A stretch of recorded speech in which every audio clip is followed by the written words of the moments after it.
Alright. Let's go ahead and boop.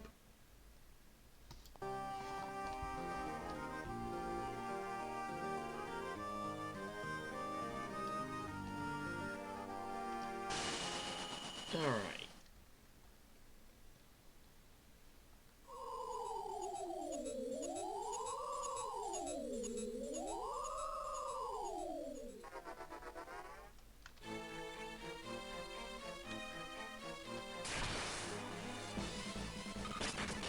Speed up.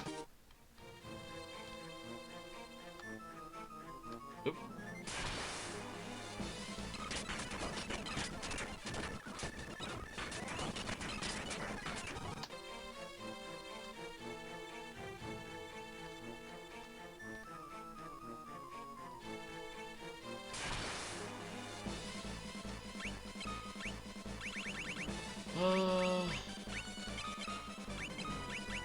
Let's get a little Flare and Ultima practice.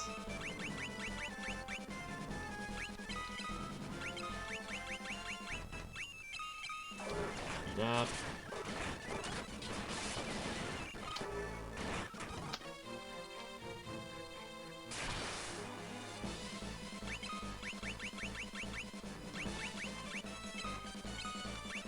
Flare, Ultima.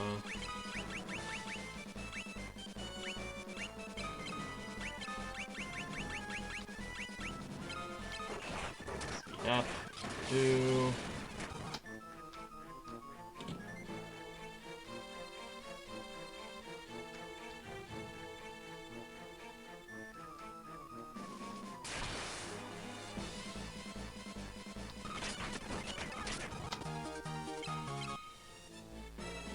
Betrayal Fang and Windflute, man.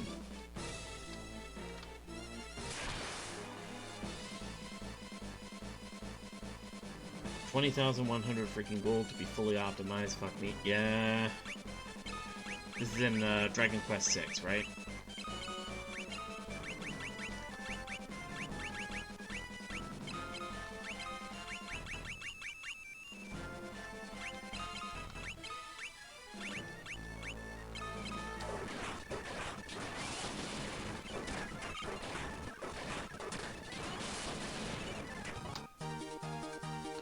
Alright. This way we go.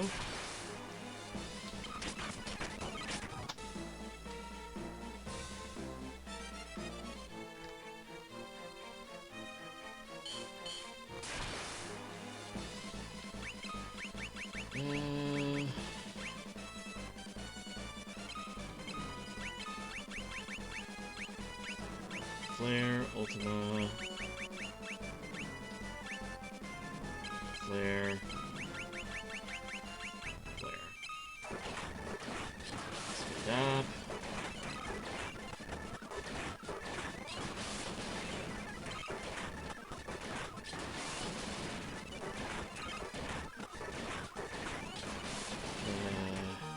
One thing I will miss about emulators is that, the speed up button. I don't think there are many of these games that are just so slow and unbearable without it.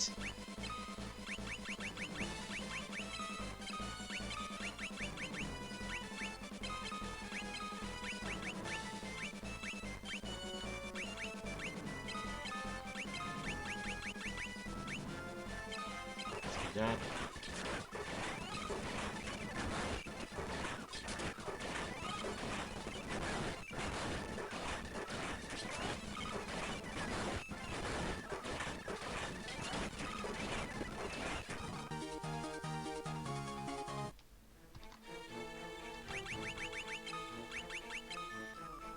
Okay.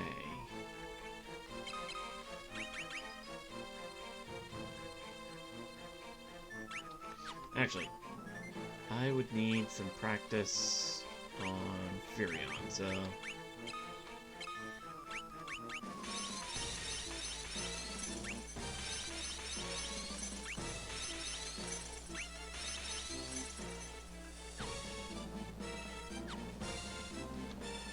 Alright.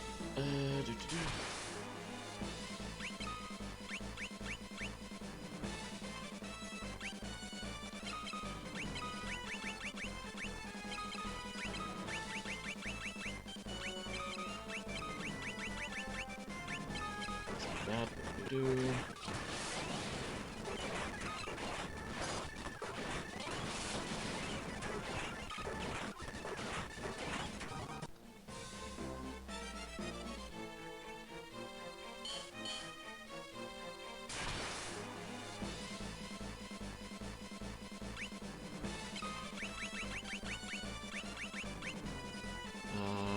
Flare, Ultima, Flare, and Flare. Speed up.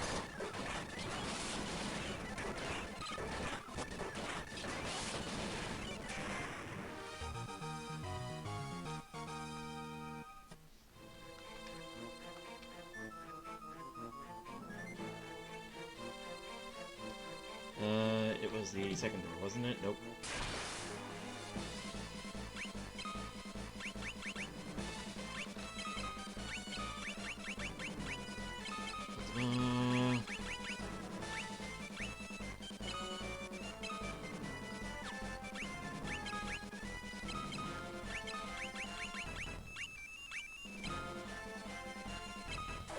There, do.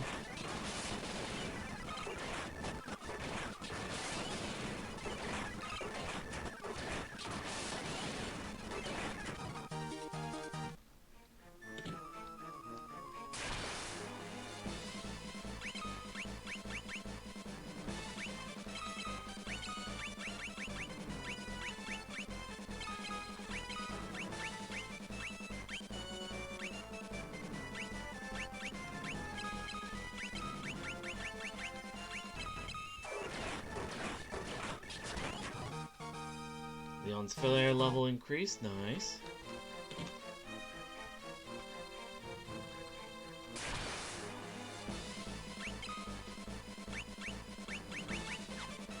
Okay.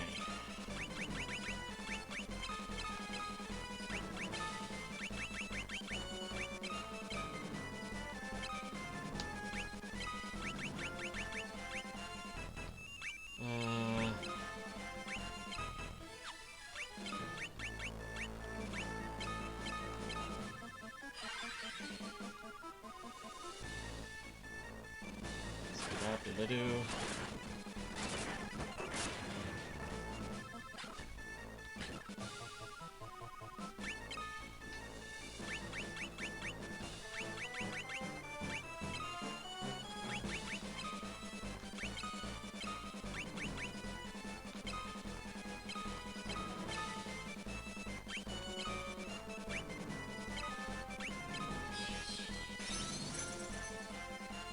There we go.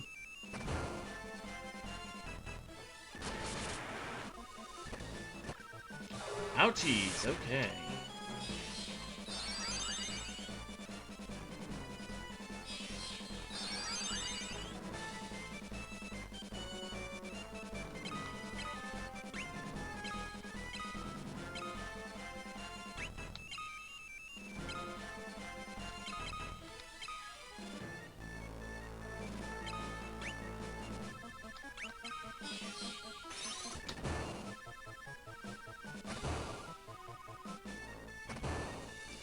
God damn it.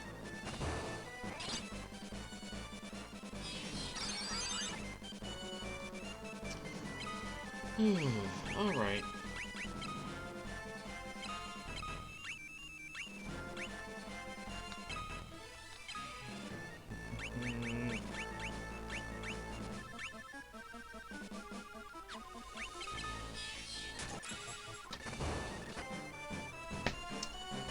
Never mind. Okay, wow. These guys are being bitches. Okay, how about this?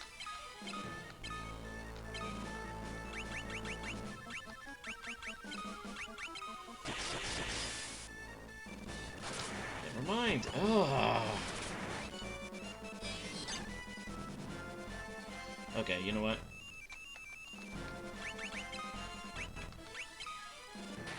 There.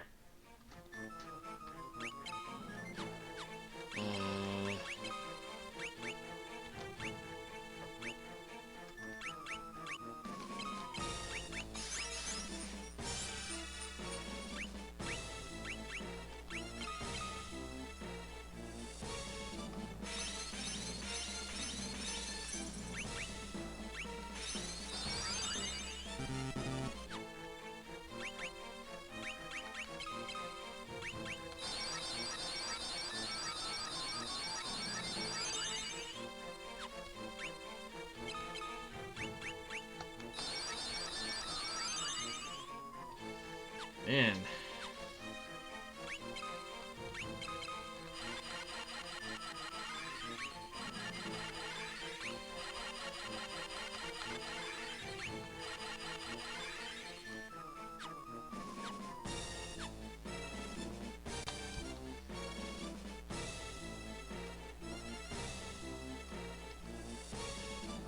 That fight was going south real fast. Okay,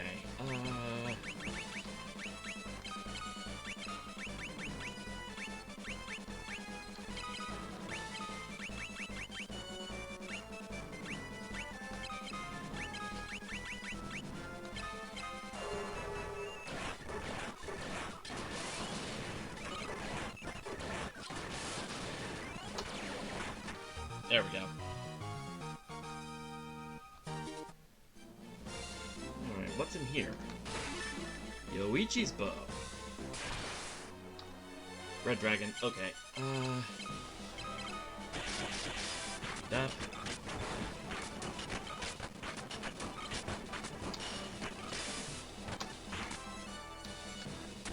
Ah, crap. Okay.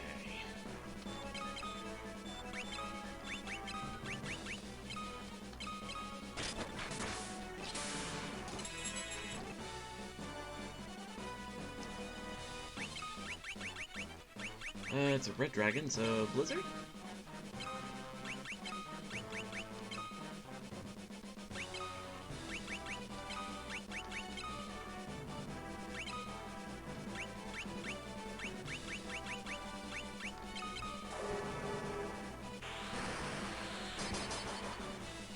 There we go, okay.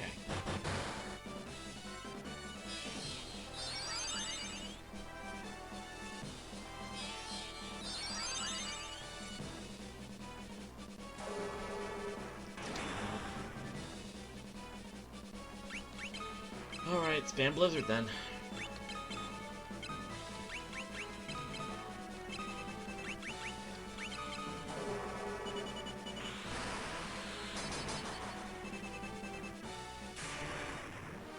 And there we go. Okay.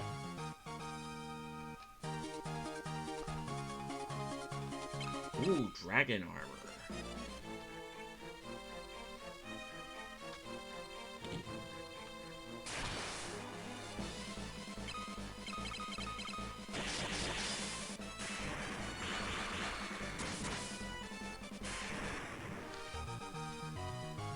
Alright. Give me just a second. I need to use the bathroom.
And back.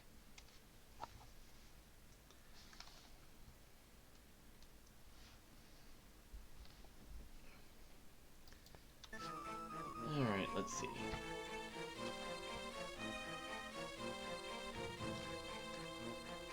The way ahead leads to a forsaken place. It exists for those who may one day tread its darkened path. I didn't notice that there before.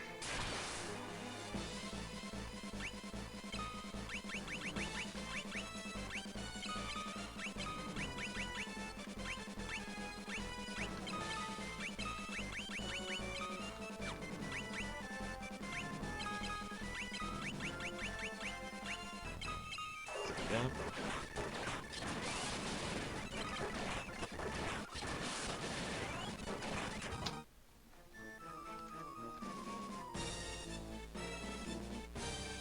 Oh, right. Equipment.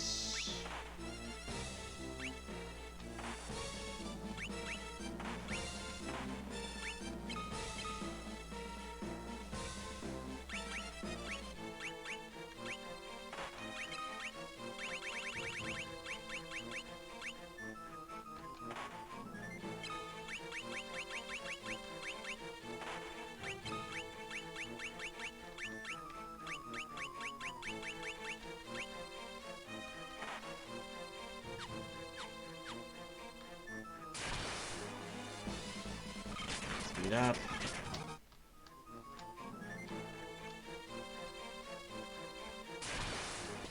Speed up.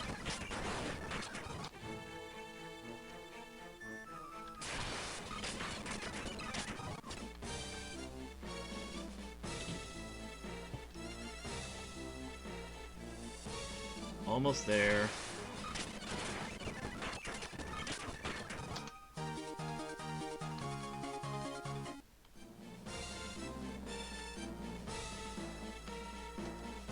There it is.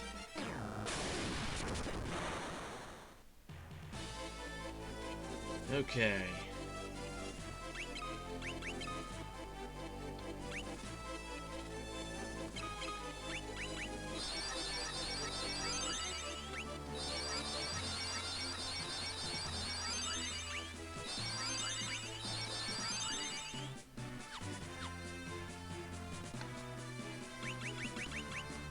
Okay, so we made it back to Pandemonium. Now it's a matter of,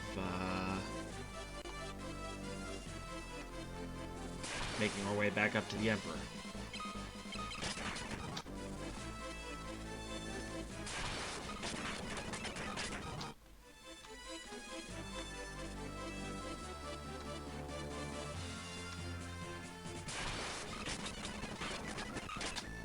I keep forgetting. I need...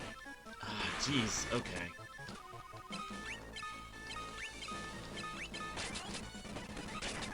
Jeez, okay.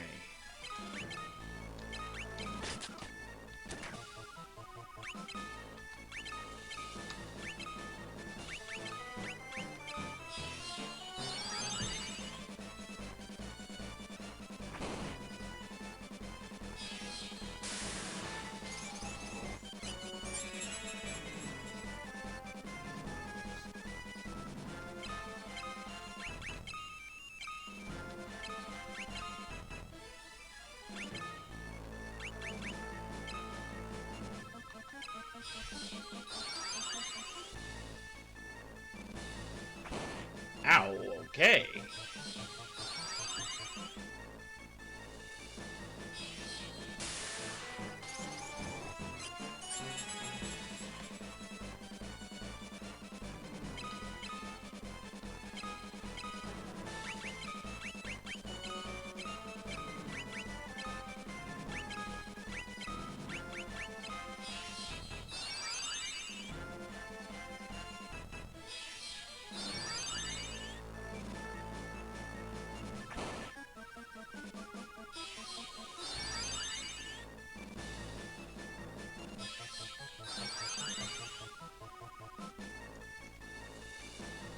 Alright, let's see.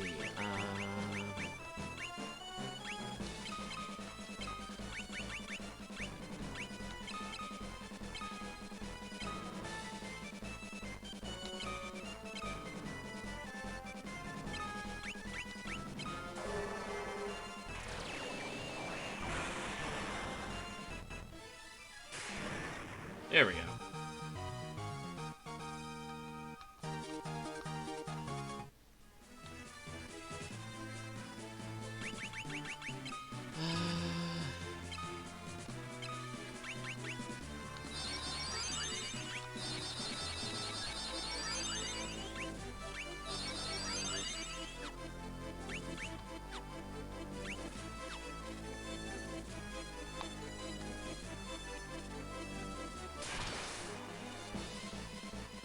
Right.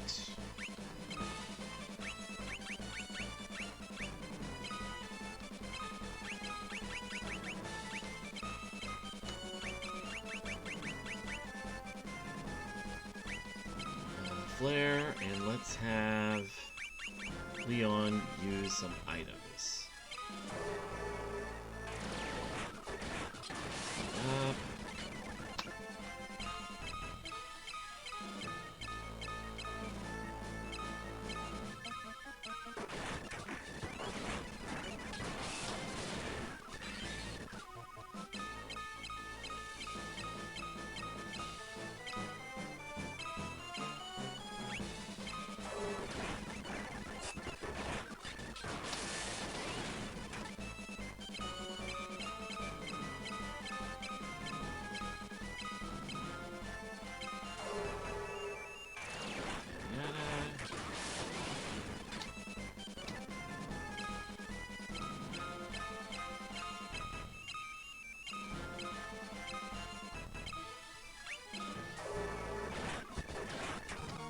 There we go.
Okay.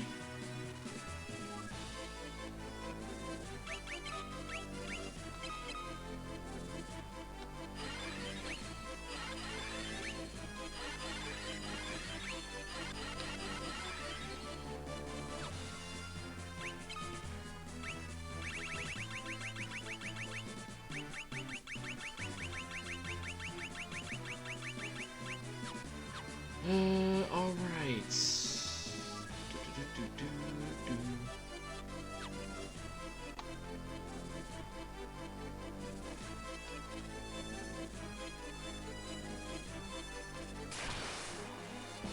Yeah, screw it.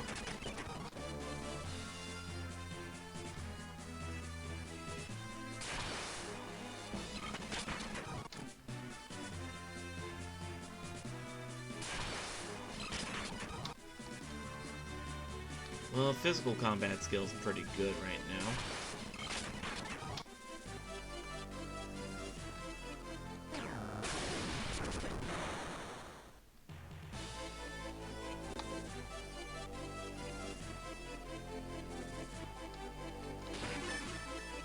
Elixir? Okay.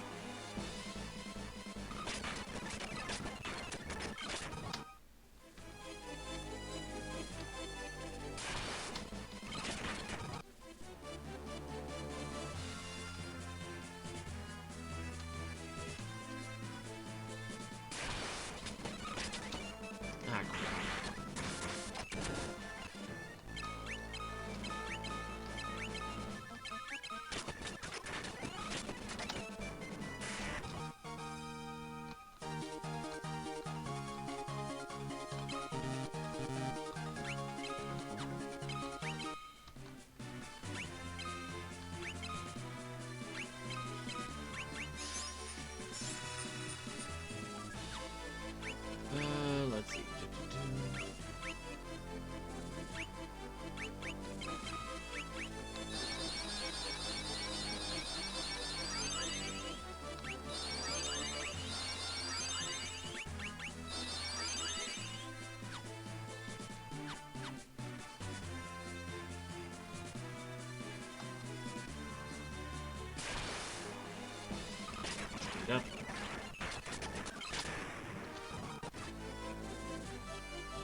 There it is.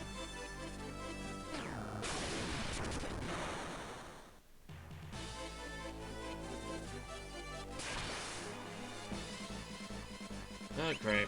Run.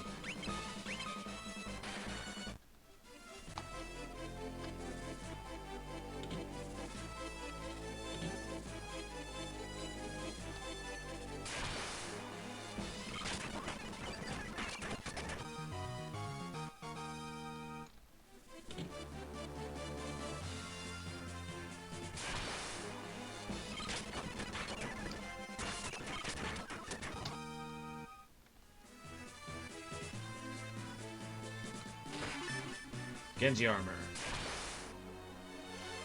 Oh, that's a big boy.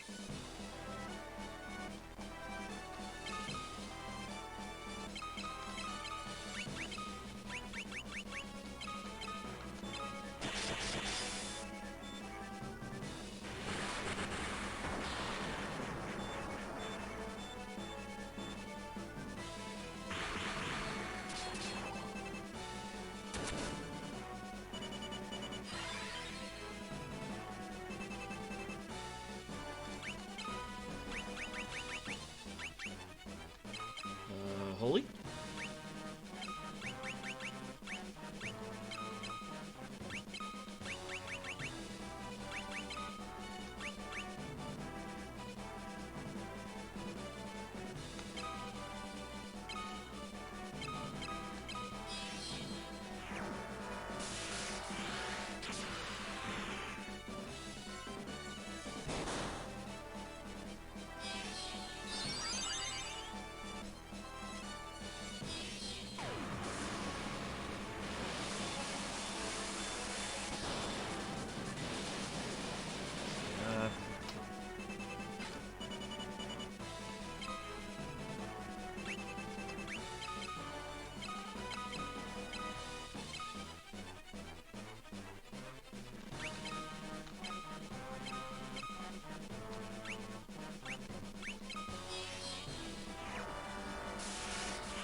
Ouchies.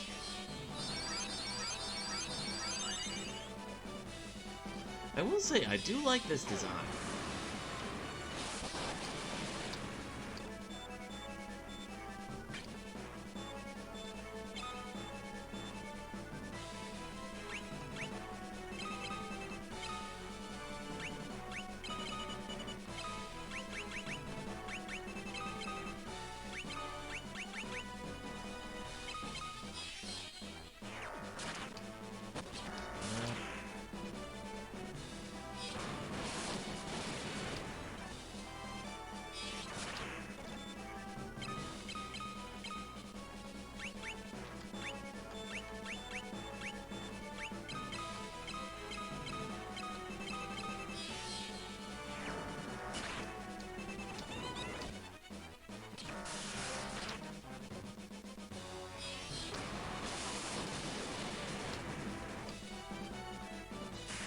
There we go. Okay.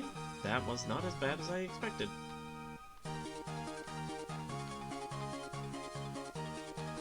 Ooh, Gaia Drum.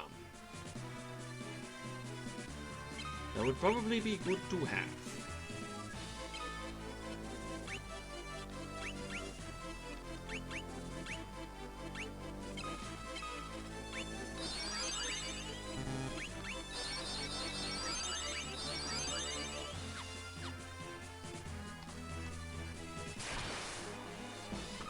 Up.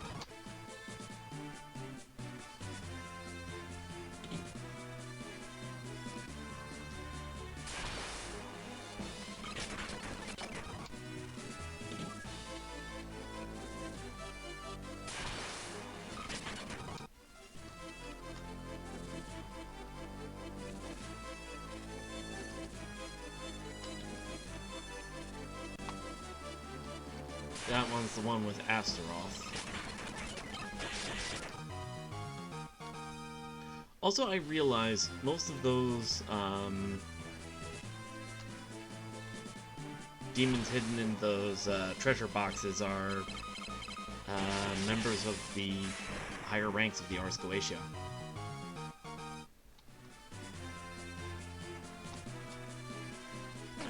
because I mean we just had Beelzebub.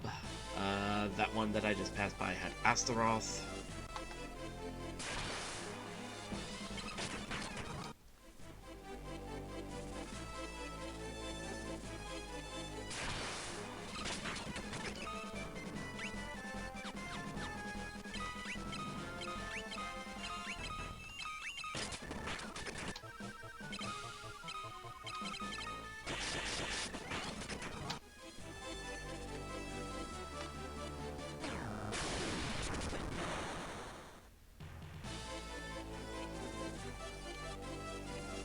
Alright,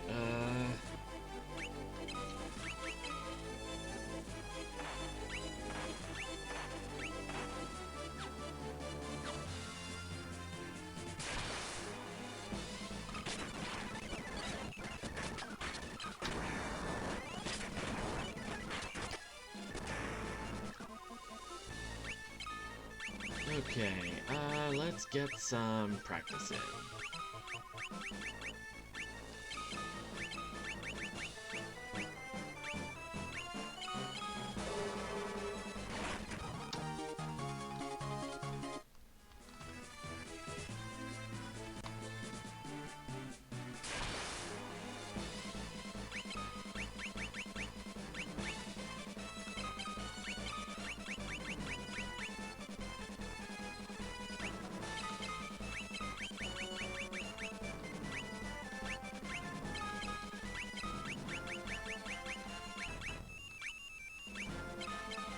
Up.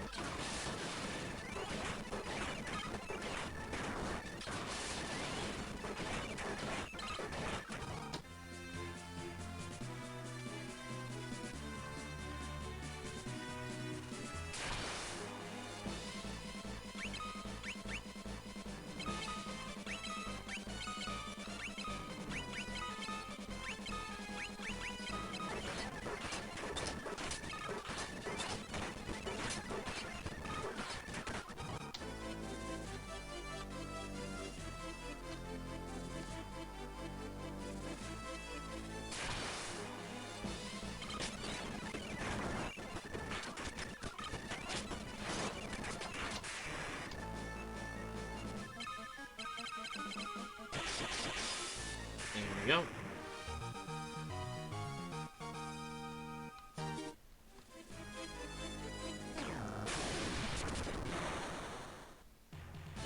Let's see.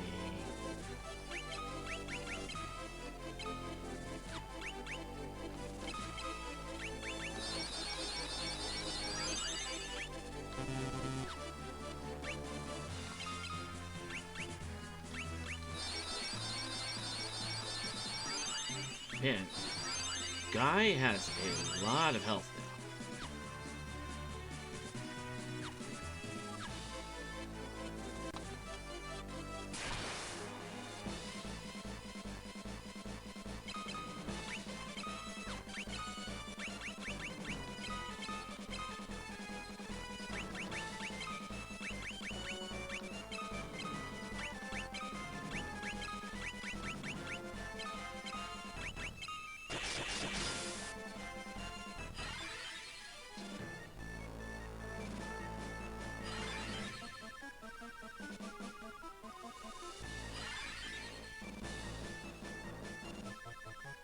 Alright.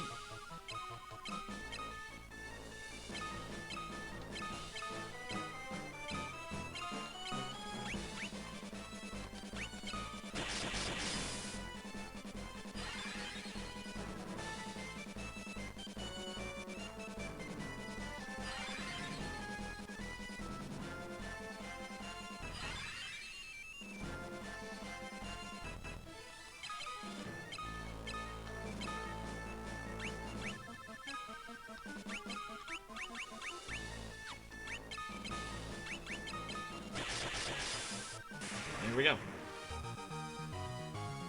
Okay, that was a nice little top-up. How are we in terms of supplies? Yeah, 38 ethers left.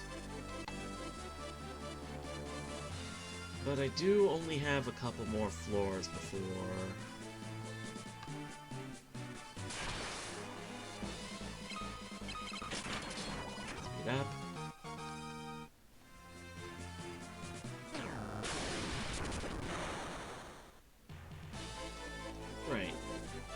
this one was left and down. Okay.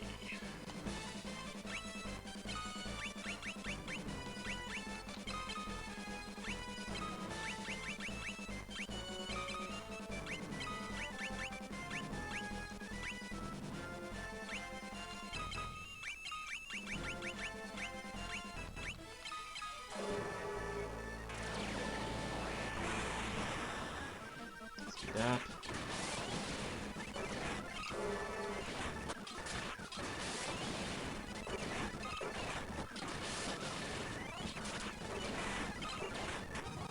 There we go.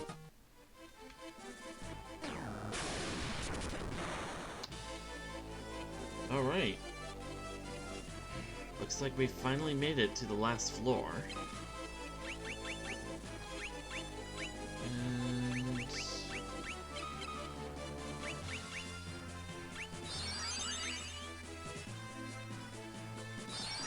Make sure everybody's topped up.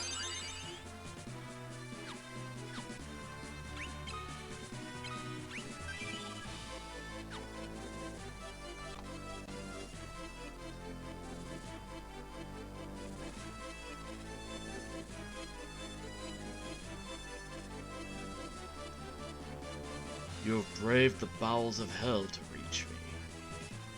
But the hand of man, which deals in false justice and forsaken love, can never hope to defeat the Lord Master of Hell. Alright.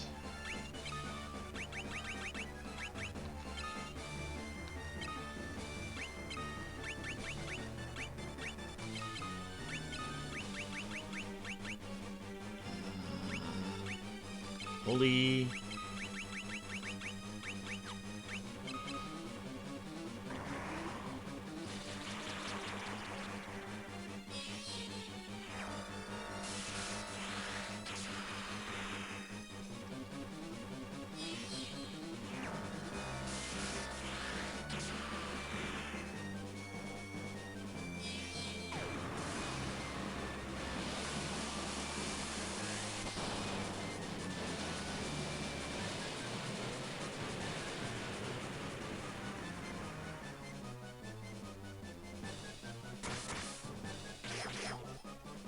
Okay.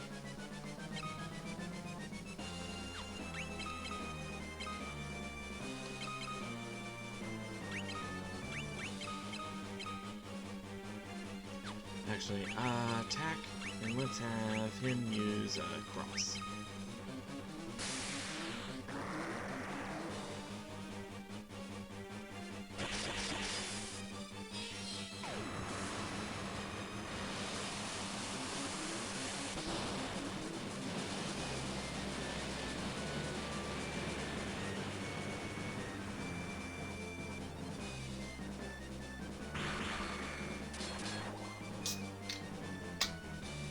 Okay.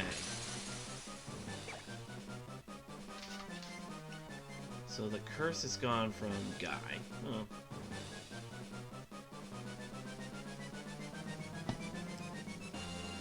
There is one particular spell the Emperor has that I'm gonna be a little nervous when he triggers it.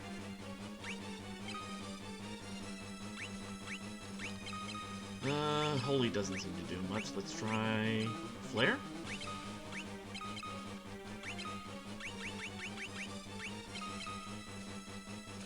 Nope. Oof.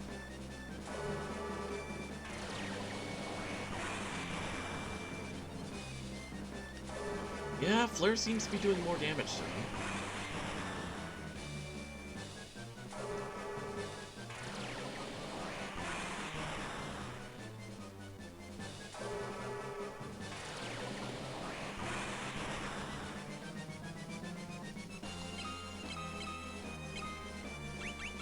Let's have Maria cure herself.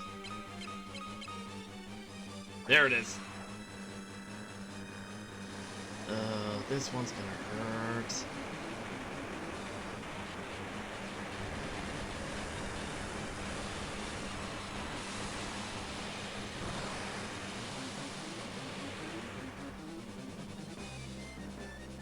not as bad as I thought it would.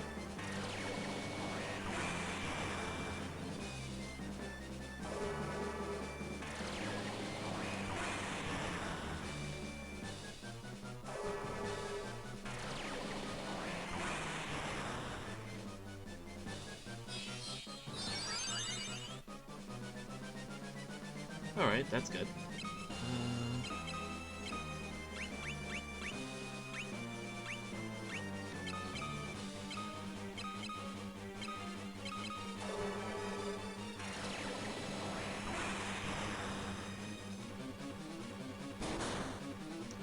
Holy, okay.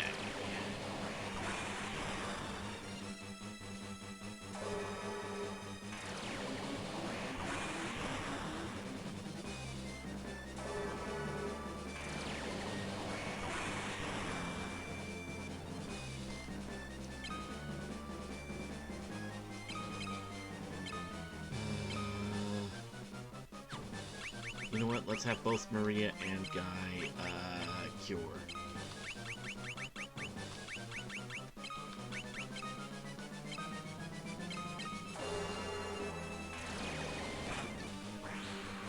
Starfall again. I'm not too worried about that now.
Maria will probably just barely survive.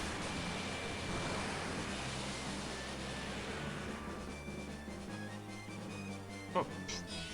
No, I was thinking of something else. Never mind.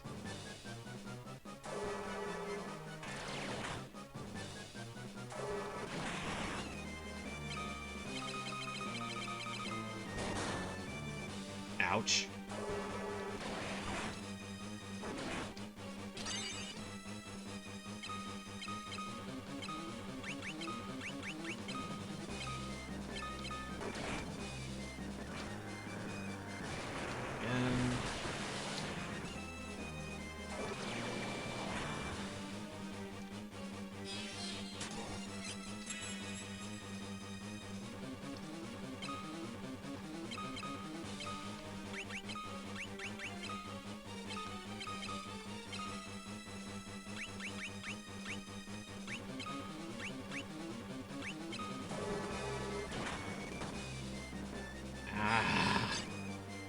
I wouldn't mind it so much if he didn't heal.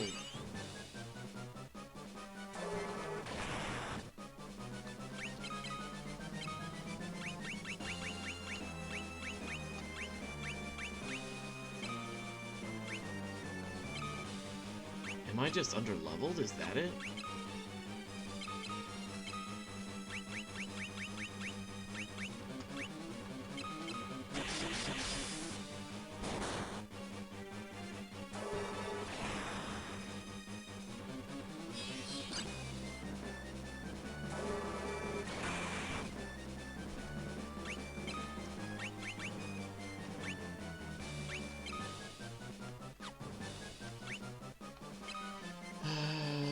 Aura.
never mind. Okay.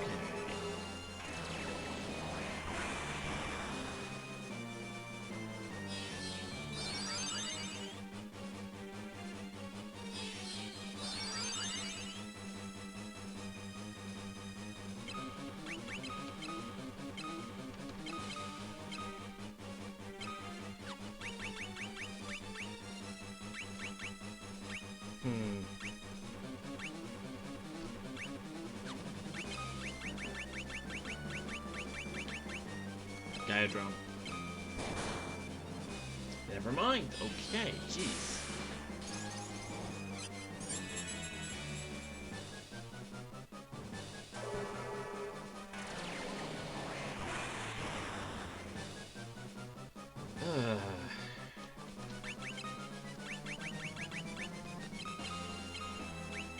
At this rate, screw it.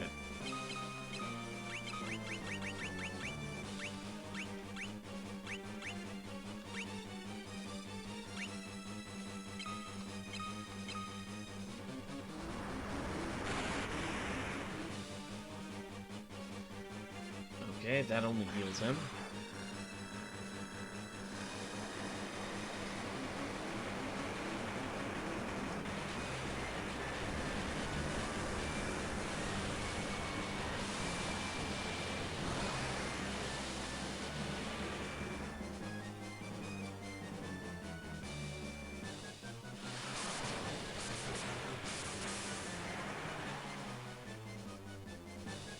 And that one missed.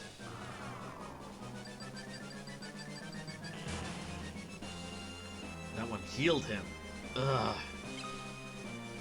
Okay. Acid vial.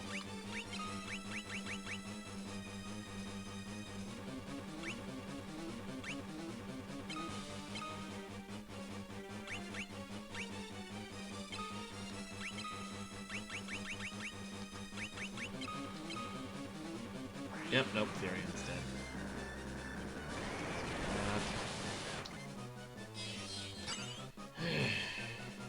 Okay.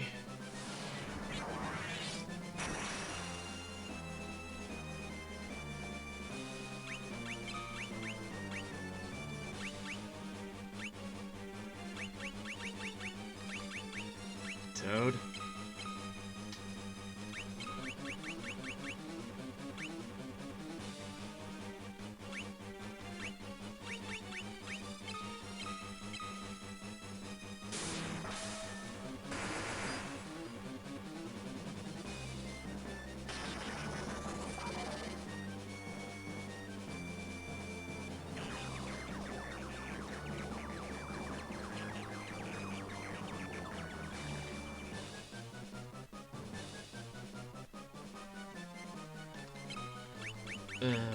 Okay.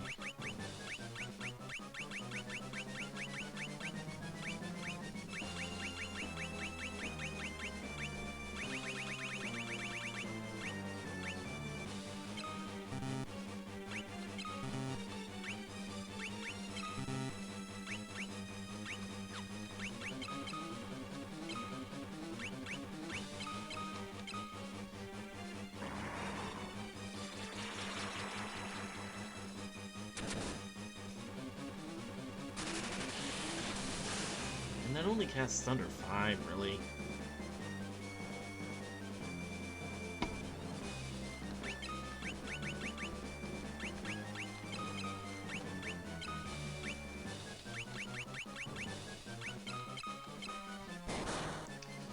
Ouchies! Okay.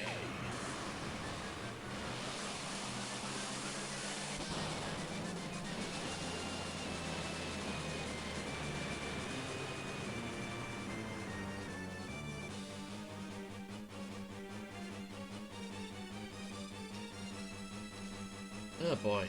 Okay.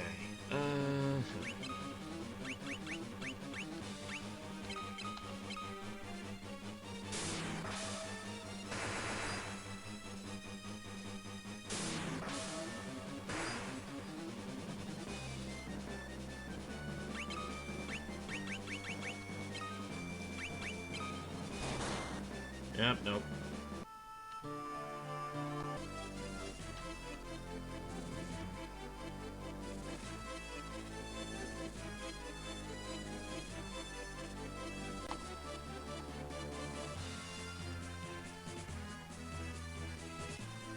Maybe I'm just underleveled.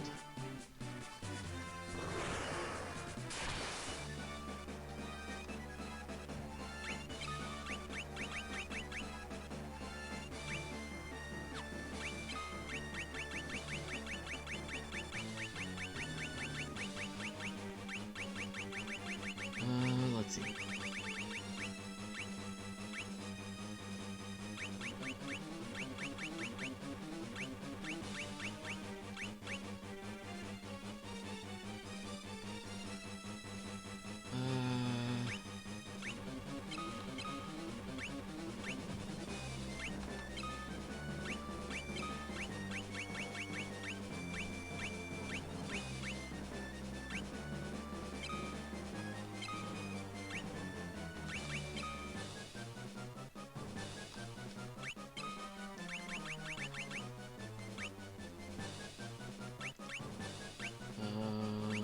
Flare.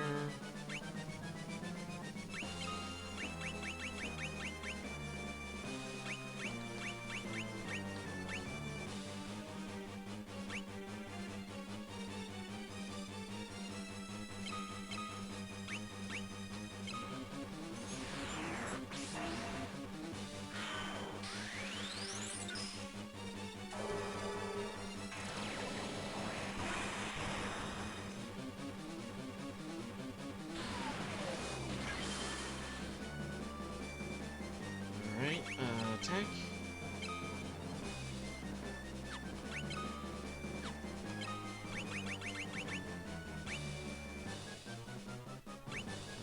Ultima.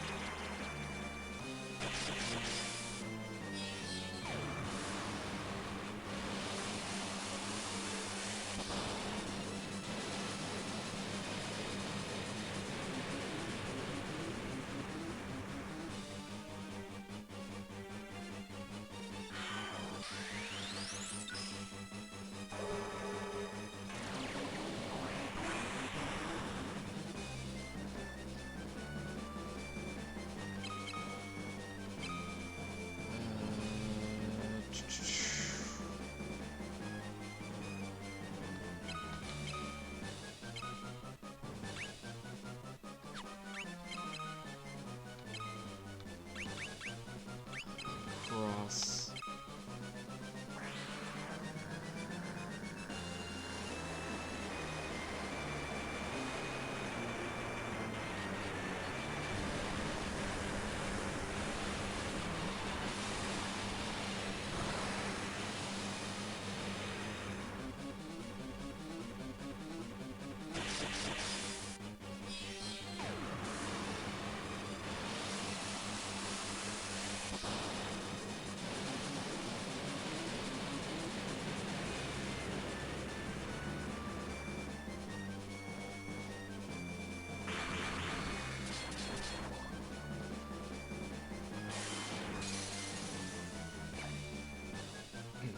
Okay.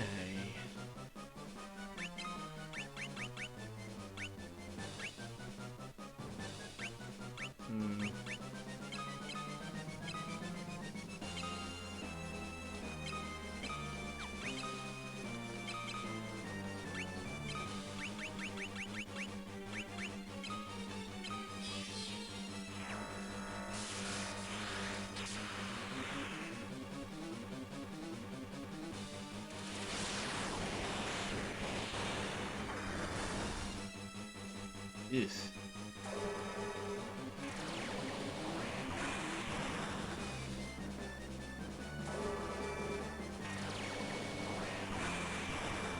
Ah, okay, okay.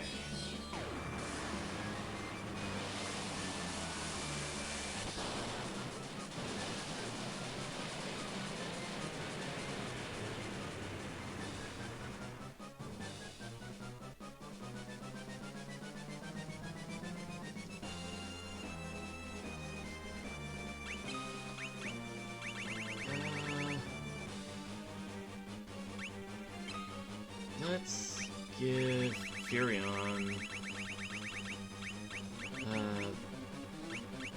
somewhere around here. Oh god, I didn't sell it, did I? Nope, there it is. Okay.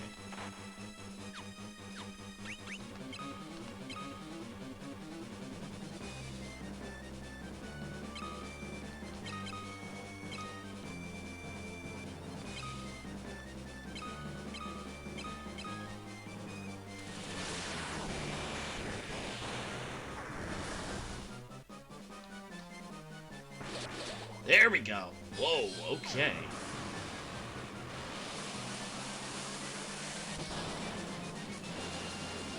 So that's actually a stupid way to cheapen the fight. Alright. Okay, so note to self, on the Emperor, use the blood sword.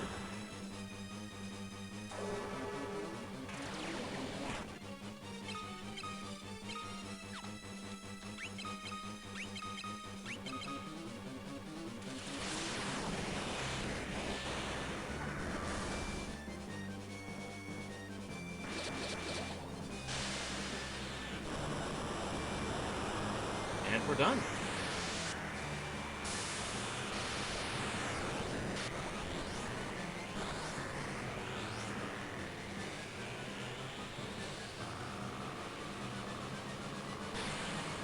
His head has become Aku Aku from Crash Bandicoot.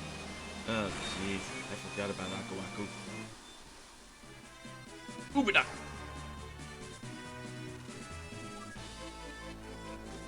Impossible! Defeated by maggots like you. Not once, but twice. Who are you? How could you forget Uka Uka's evil brother? It's been a while since I've played Crash 3. It's done. Now let's get out of here.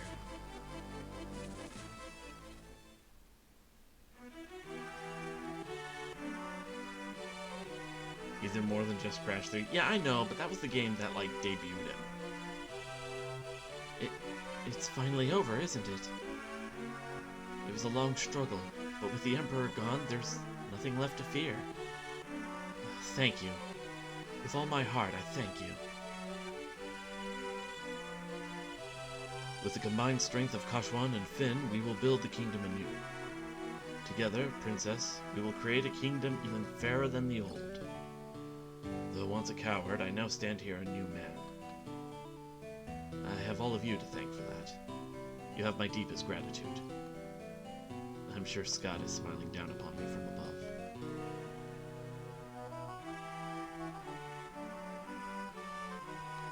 Look at you. Do you realize what you've done? Who am I supposed to steal from with the Empire gone? You put me out of a job. I guess I'll just have to start stealing from you. Better watch your backs. Okay, you know what? Paul's a cool guy. You showed him, Firion. Every bit the man I pegged you for. Layla.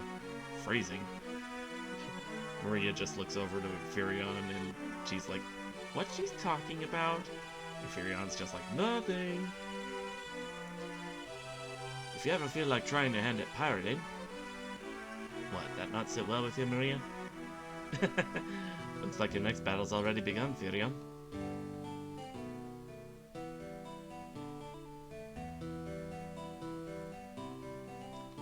You did it. I'm sure my father's very happy for you up there above the clouds. I'm going to be working here, serving the princess. I just want to do whatever I can to help. Aww. Joseph?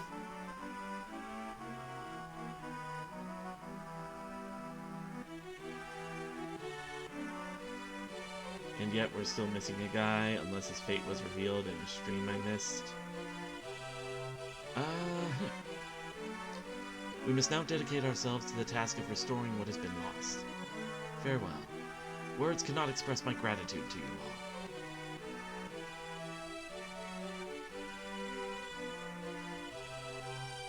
all. Oh yeah, Ricard. War finally over. Yes. can live in peace again. Together.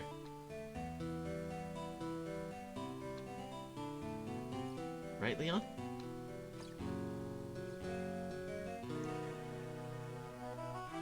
We can all go back to the way it was.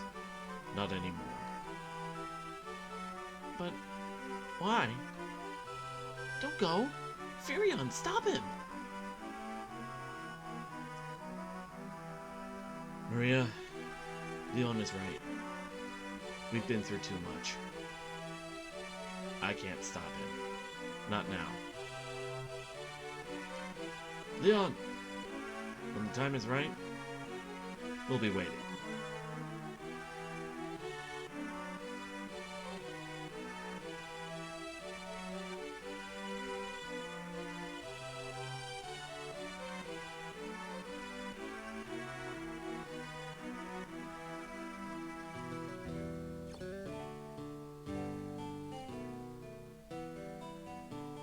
Well, we should be going too. This is only the beginning.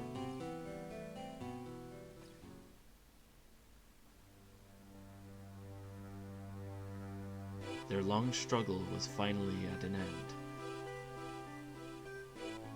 The Emperor, Pandemonium,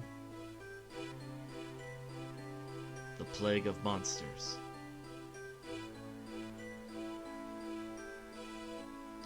All had been driven from the land.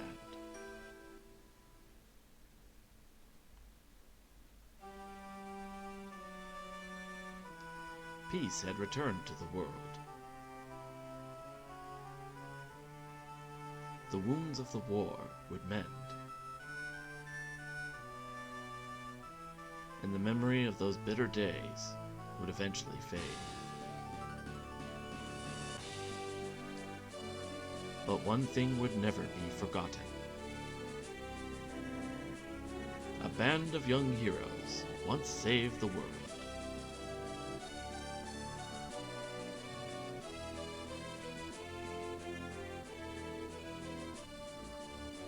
Yay!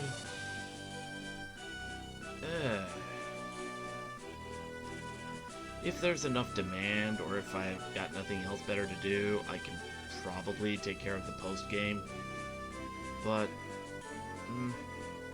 otherwise, I think I'm ready to put this in the books.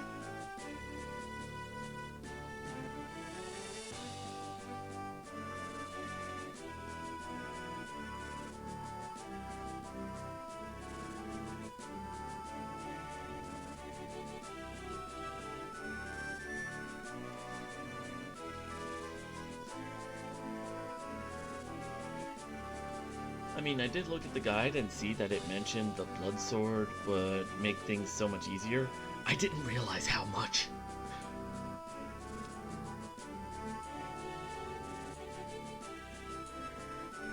Once I pulled out the blood sword, I practically two-shot him.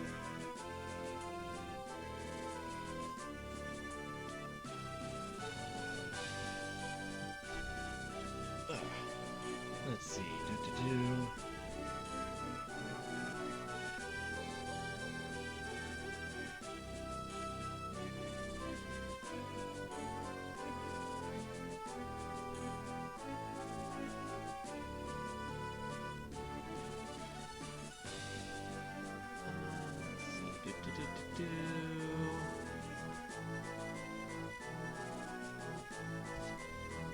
Let me take a look at that poll I put up and,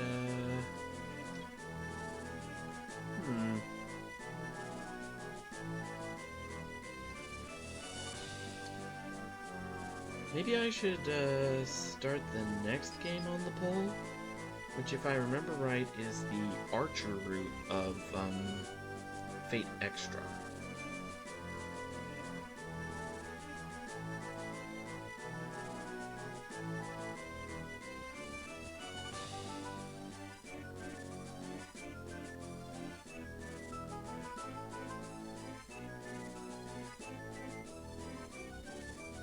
Oh yeah, I need to respond to that one like on that tweet.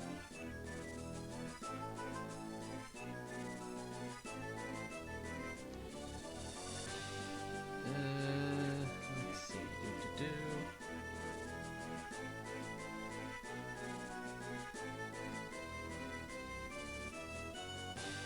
I'm sorry, I just looked up and I saw one of the guys' names is Garpoon. I feel bad for whoever has that name.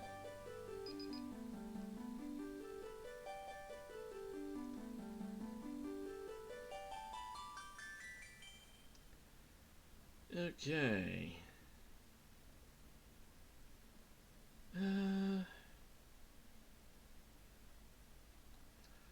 Let's see. Save game clear data. Will allow you to play Soul of Rebirth.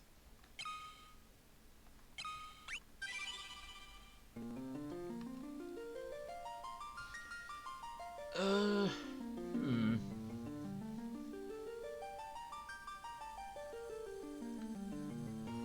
I think...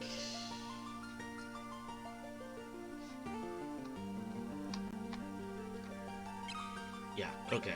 I can access the Soul of Rebirth, so...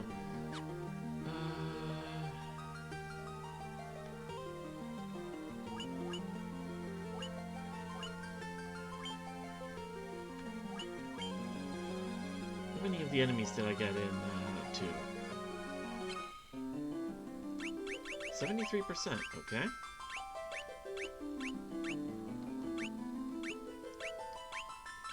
Huh.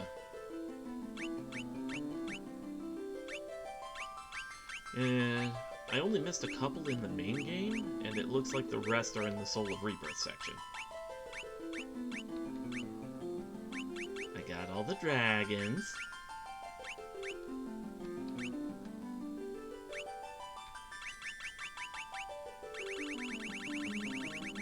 Alright,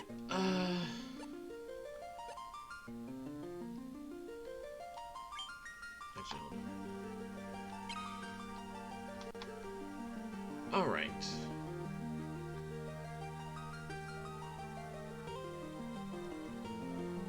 Give me a minute, and I'll go ahead and pull up my PSP emulator.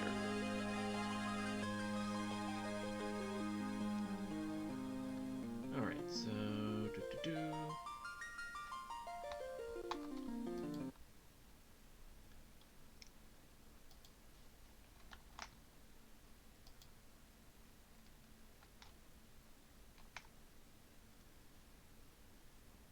And let's see.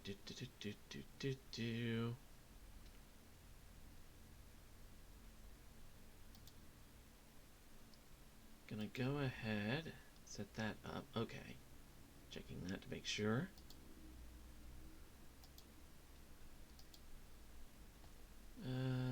There it is.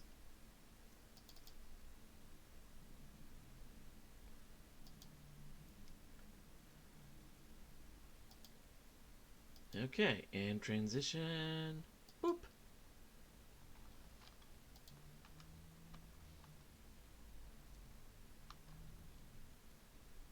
Ooh, right.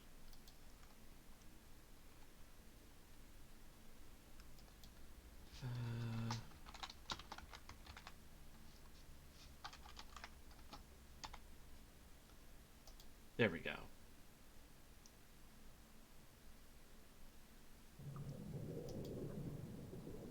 Okay, should be updated.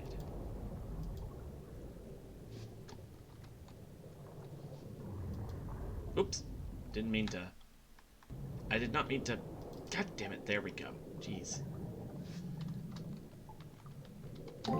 There we go. Okay, let's start a new game. Gonna go for normal mode.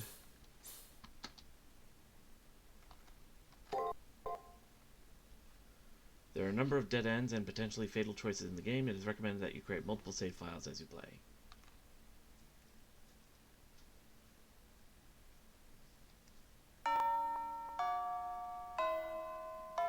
It's a bright sunny morning. The air is filled with the joyful laughter of students. There's more activity than normal in front of the school gate. Crowd is forming as students are being called over.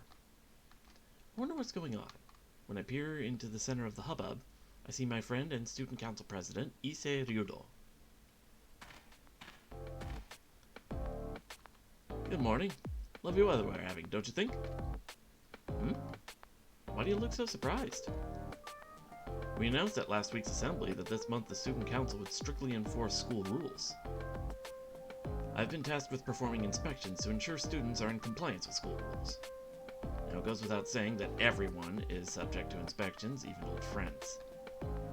Now then, uniform inspection time. Collar check, pant hems check, and your socks check. Next is the contents of your bag. Notebooks, textbooks, pencil box. Not even a whiff of contraband. Your nails are evenly cut and your haircut is sensible. Indeed, quite remarkable. You're a model Tsukimihara Academy student. Someone like you ought to consider a future in student government. You'd be perfect for it. Oh, but I'd never try to coerce you into joining the student council. We aren't like that. Now then, off to your classroom. Enjoy your day. Still wild that the nails are a thing to check. I know, right? Before I can reply, Mr. Diligent, student council president, is on to the next student's inspection. Hungry for gossip on their way to their classrooms, the students jabber about the inspections. Things are always so gently bustling in the morning. Another peaceful beginning to another peaceful day.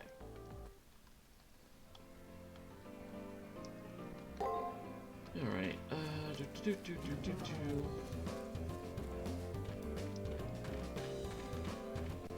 I'm sure you're familiar with how inspections work now, eh? Ha ha ha. Oh man, I gotta go to the bathroom before homeroom starts. My eyes are starting to float.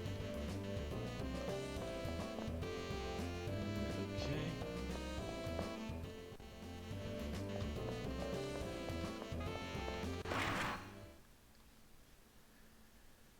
Chimes raise curtains on humble days, precious as a handful of gold dust. As I enter class, I see Mato with a bunch of girls. Why he's so popular is a mystery. Hey, when did you show up? You're so quiet and dull, I didn't even notice you.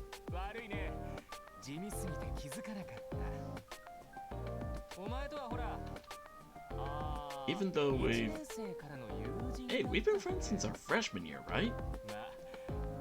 Anyway, don't split the fact that you're as boring as dirt. It's not like you can help it. This piece of shit. I mean, anyone would seem boring and stupid when compared to me.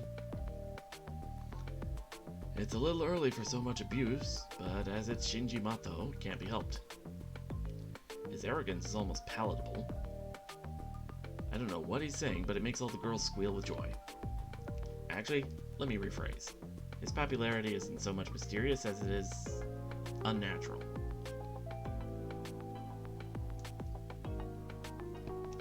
I was just doing a little math tutoring. Stuff is beyond easy. For me, anyway. Wait a sec. Hey, Mato, isn't the answer to this question totally wrong in every way? What in the... I'm the one who solved that. There's no way it could be wrong. But look at this. Since when did 2 plus 2 equal 5? I'd never make such a stupid mistake. It's all your fault. You're the idiots here, not me. As Shinji raises his voice, the girls all panic and run back to their desks. I hate dealing with the proletariat, especially when they think they're my equal. It's really pathetic that these worms don't know their place. That's why I like you so much. Even though you're boring, you know not to steal my thunder. You're the ultimate sidekick. Shinji flashes me a smile. It's weird how I never take offense at the way he talks to me. By some strange twist of fate, Shinji Mato and I are friends. How we became friends was... I can't quite remember how it happened. I want to say we met in the spring sometime? The bell for class rings as I try to recollect. And who should fly through the door but our homeroom teacher, Miss Fujimura. Phew, I made it! Good morning, I love that face. And thud. Miss Fujimura trips, falling painfully onto the floor. As she lands, her head strikes the corner of the platform at the front of the classroom. Classroom goes dead silent. Every student's attention is focused on the same thing. Again? How does she manage to trip in the same place every time? Listen, you, this isn't the time to be making stupid jokes. You're right, she isn't moving. Did she get knocked out or something?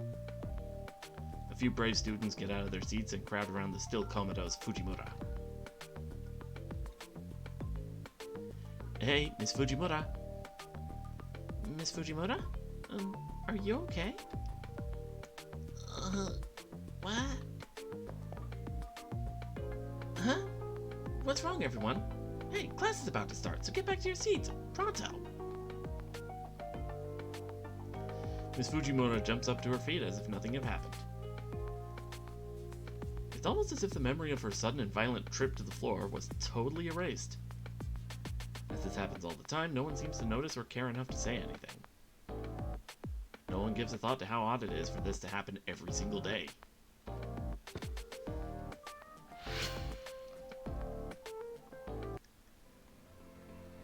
The scene playing out before me seems to never change from day to day.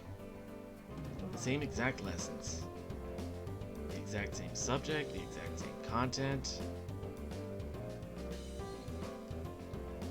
Today we're going to study the biography of Dr. Peaceman, a talented physician who Miss Fujimura is conducting class today the same way she does every day. You may not know, but when I was young, an unknown pathogen was the cause of a serious epidemic. In fact, outbreaks were common, but now most illnesses are cured using nano thingy-majigs. And FYI, I'm still young. This will be on the test, so be sure you don't forget it. I mean it. Her ensuing laughter stops short at her eyes, which seems deadly serious. Just as everyone is about to call Fujimura out, the bell signaling the end of class rings. Alright, that's all for today. Be sure to study hard tonight, and don't forget those important points I told you about.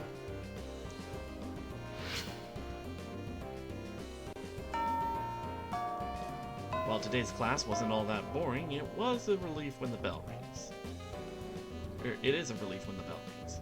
As the bell signaling the end of the day sounds, students begin to break off into small groups. Thank God that's over. I was getting sick of all the busy work. Being a student sucks. The worst part of the whole deal is having to attend these stupid classes. You're still here? That's unusual. You don't have any plans, like a date or something? I'm just messing with you. I know you're too big of a nerd to ever get a date. I mean, you're just going to your dork club, the journalism club, right? Well, seeing as you're as boring as stale white bread, your life is exactly as it should be. You know exactly what your role in life is and you stay there. Well, catch you later. See you in class tomorrow. This bitch.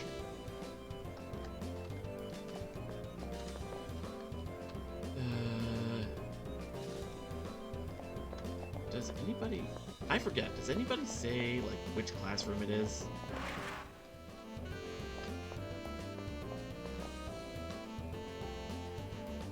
I really wish I was dating Shinji's sister. She's that cute girl in the nurse's office.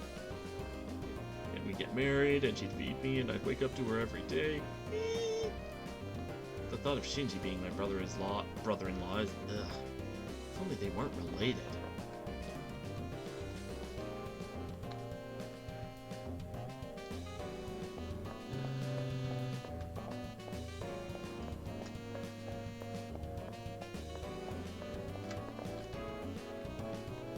The editor-in-chief of the school newspaper is calling for you. You better go talk to her. Alright. Look who's here! It's the new paper club's ace! Gotten any leads? What? Did you forget? You have to write an Unsolved Mysteries of Tsukimihara article. Come on, I told you yesterday. There isn't very much time left before the deadline. Oh, whatever. Your work's always so good, so I'll leave this in your capable hands. Jeez, my benevolence is like a Black Panther running around. Yes, that doesn't make sense. So that's that. I've done some of the investigating. It's your job to do the rest. Don't look so surprised. There is a method to my madness. Okay, so, about the first preview edition, the one called Gateway to the Paranormal. So listen, there's supposedly an entrance to the spirit world at the rear of the archery range. One time a male student who got bullied a lot was told to pick up trash there, and vanished. Everyone's totally convinced that there's paranormal activity going on back there. Isn't that scary? I mean, ridiculous? Anyway, go sniff out the truth. Leave no stone unturned. Your nose and eyes are the tools of the trade for a journalist. Got it? Your reply should be yes, ma'am. Alright, hop to it.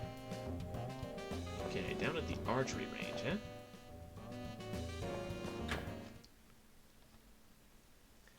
Out of the blue, a feeling that something was moving behind the door overcame me. As a rule, students aren't allowed inside of the supply room. Might just be a rat or something. For some unknown reason, I find my eyes drawn to the door of the supply room when the door is suddenly and violently thrown open.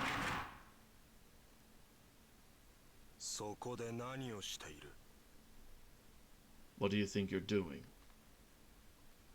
Without warning, a man appears from out of the shadows.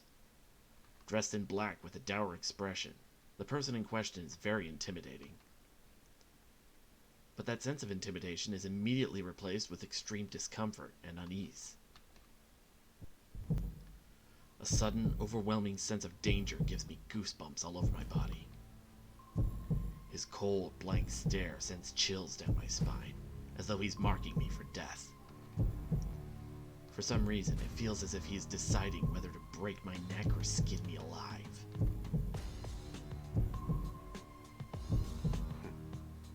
Odd. Your name doesn't appear to be on the list, but I had better make sure. He begins to mutter under his breath while at the same time he reaches out with his right hand. The chills running down my spine gain intensity as waves of nausea and vertigo wash over me. I feel like a rabbit watching the wolf draw near. Maybe this isn't just raw terror. I think he's holding something that's making me feel this way. You're not even trying to fight. My instincts aren't as sharp as they should be. I need to rest. The note of disgust in his voice is obvious as he slowly lowers his hand. The paralysis that seemed to take hold of me suddenly fades away. The man continues to look down on me with those dead eyes of his. Students are forbidden from entering the supply room. You do well to remember that. The campus is about to close. If you have nothing else to do, I advise you to go home now. Is there anything else? My name is Mr. Kuzuki. I will be teaching here starting today. The man who introduces himself as Mr. Kuzuki turns and heads back into the supply room. With that, the final bell begins to chime, signaling the end of the school day. Everything begins to progress as normal, as if nothing out of the ordinary had happened. But I'm still sore and slicked with sweat, an all too real reminder of what happened. Wonderful. We now have a teacher with obvious murderous intent teaching at our school.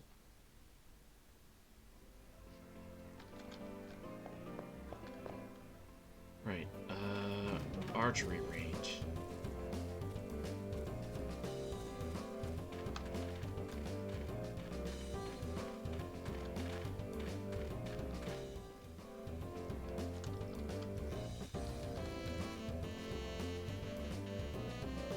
Caught me in the middle of cleaning.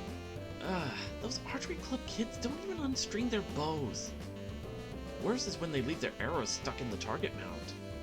I usually make the kids do it, but there's no club activities leading up to exams, so I'm doing it. Huh? An entrance to the spirit world? It's just a rumor, it's not real. Exams are right around the corner, so don't waste your time on stuff like that. Go home! Shoot! Shoot!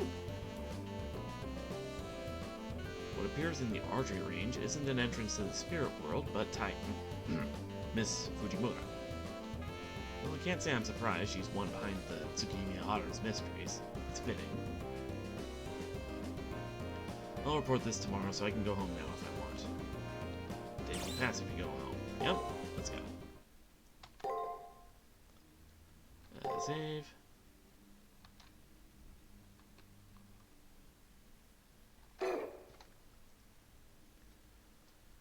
Humble days as precious as gold dust. Where are the buyers?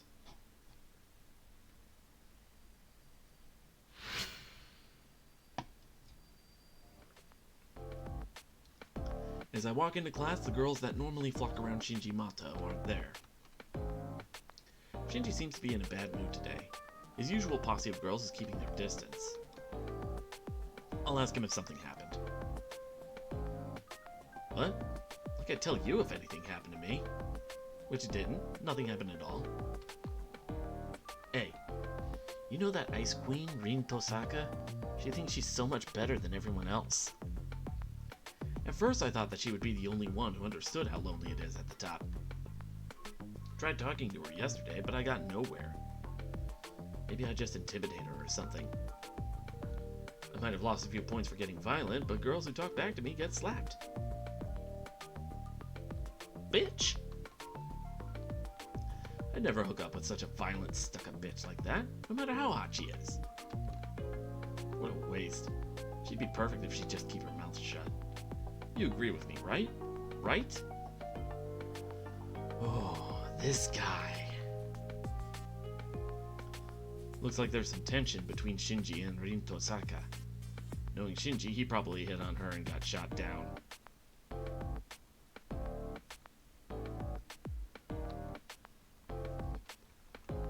And why'd she take a shot at me?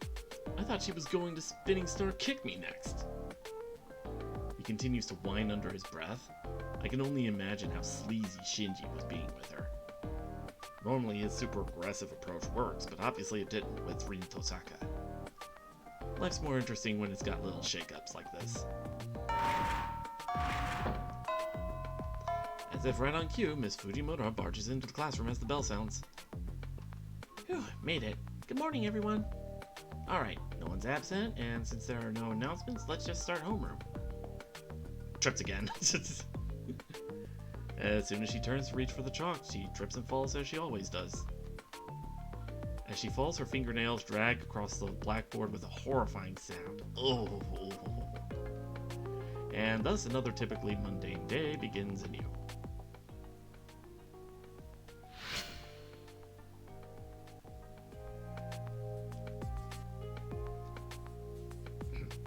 And though the Great War had finally come to an end, regional conflicts still persist. Despite the suffering of the previous generation, the battles are still waged 30 years on. Standing behind the lectern today is the school's newest teacher, Kuzuki.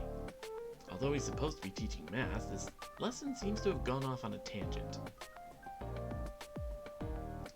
Now, instead of armies, attacks in ever greater numbers are being carried out by terrorists. And in an attempt to suppress these terrorist groups,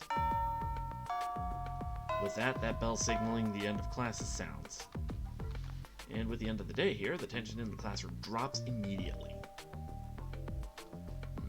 Alright, let us end here today. Oh, yes, before I forget, there is an announcement from the student counselor. Recently, a rise in the number of slashing incidents has made the surrounding area dangerous. With that in mind, keep any detours to a minimum and head home as quickly as possible. Get home quickly? Good advice, but I still have to finish a few assignments for the journalism club. Why I'm so gung-ho about investigating the school's 7 wonders is a mystery even to me, but it seems important for some reason. I have to turn in yesterday's report. I'd better go see the editor-in-chief this evening.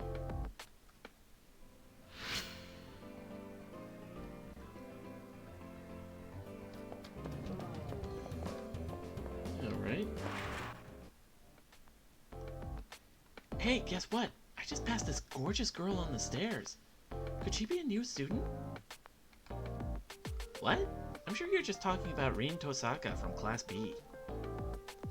Rin Tosaka? Never heard of her. You've really never heard of her? Pretty, athletic, smart, classy? Or a stuck-up Miss Perfect who all the guys adore and all the girls despise?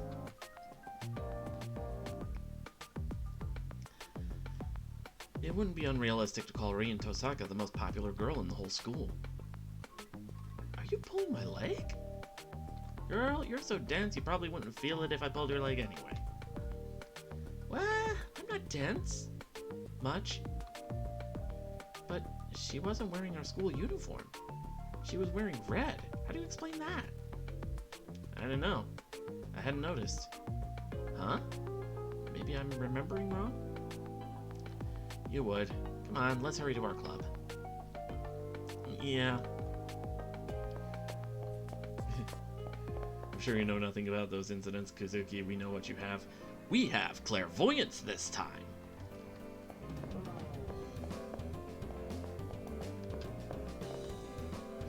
I don't know what is going on up with the shadows. Oh, our club's ace. Did you find out anything yesterday? Hmm? Interesting. So it was Tiger. Of course there's no entrance in the spirit world. Thanks to you, the article will be great. Are you ready for the next article assignment? Next unsolved mystery is... Yesterday, there was a girl dressed in red on the rooftop. Rumors about Little Red Rooftop are spreading. Go find out what this is all about. A journalist lets the news guide their feet. To the rooftop!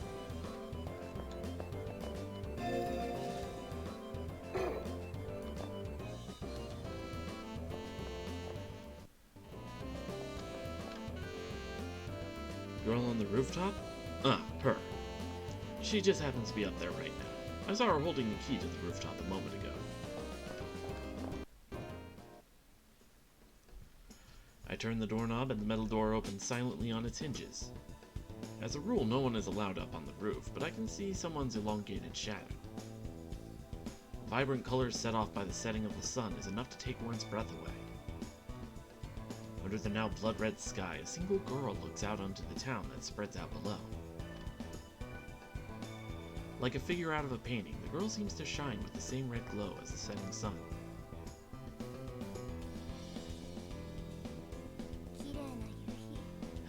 What a beautiful sunset.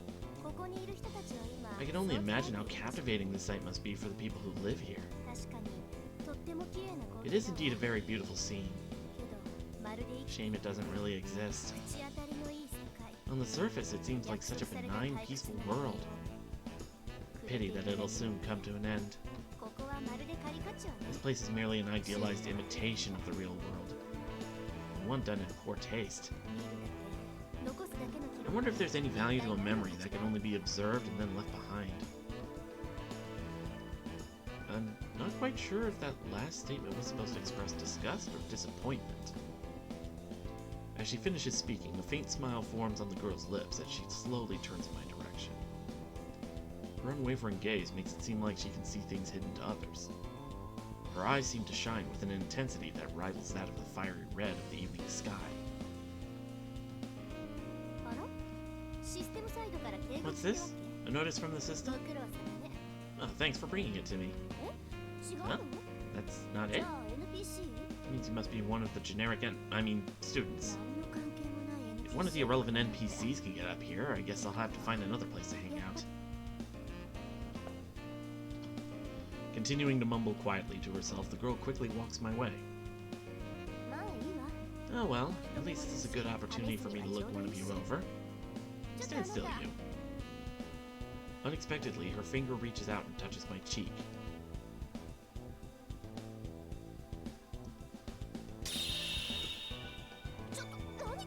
Wait, what's this? Is this a warning from the system? Direct interference does break the rules after all.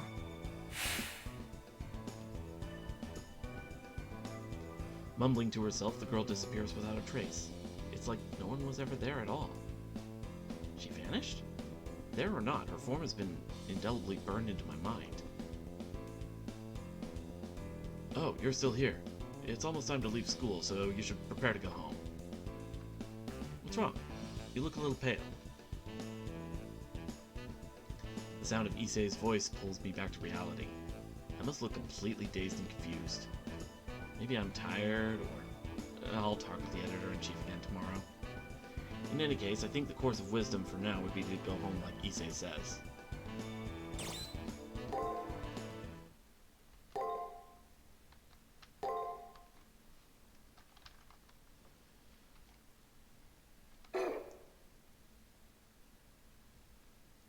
Auspicious star, such dazzling light, it drowns even the chime of bells.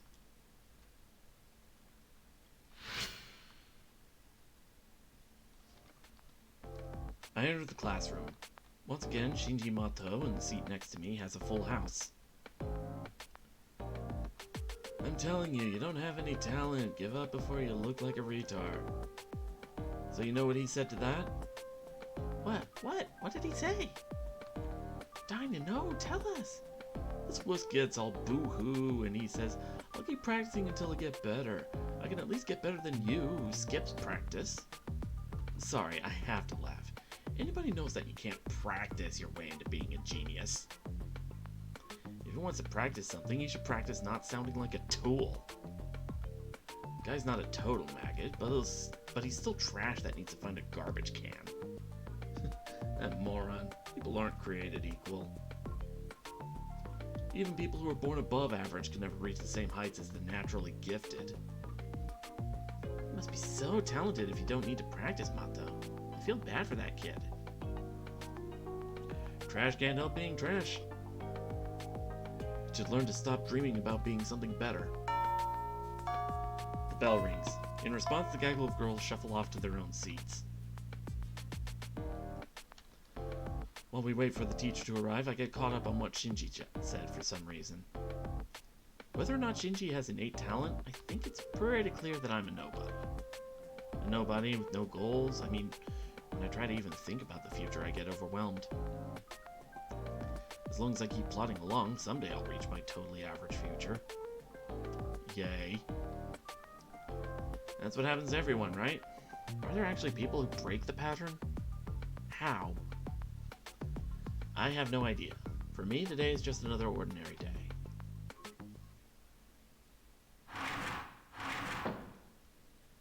day. Good morning, everyone. Suddenly my heart accelerates, each beat painfully strong. It's as if my body's on high alert. I know it's not a reaction to Miss Fujimura. No. Well, kids, this is a little out of the blue, but today I want to introduce you to a new friend.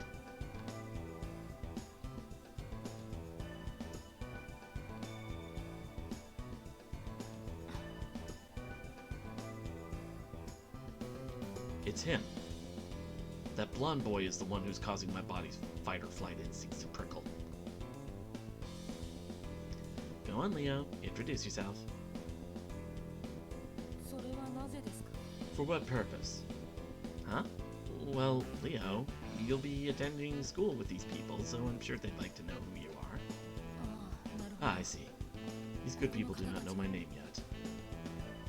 He steps forward, then in a louder voice says, Everyone, my name is Leonardo Pistario Haruhi. In time, it will be a name known to all the world, but for now, it is the name of your classmate.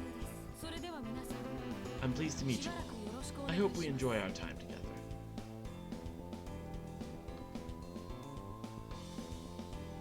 The classroom is silent.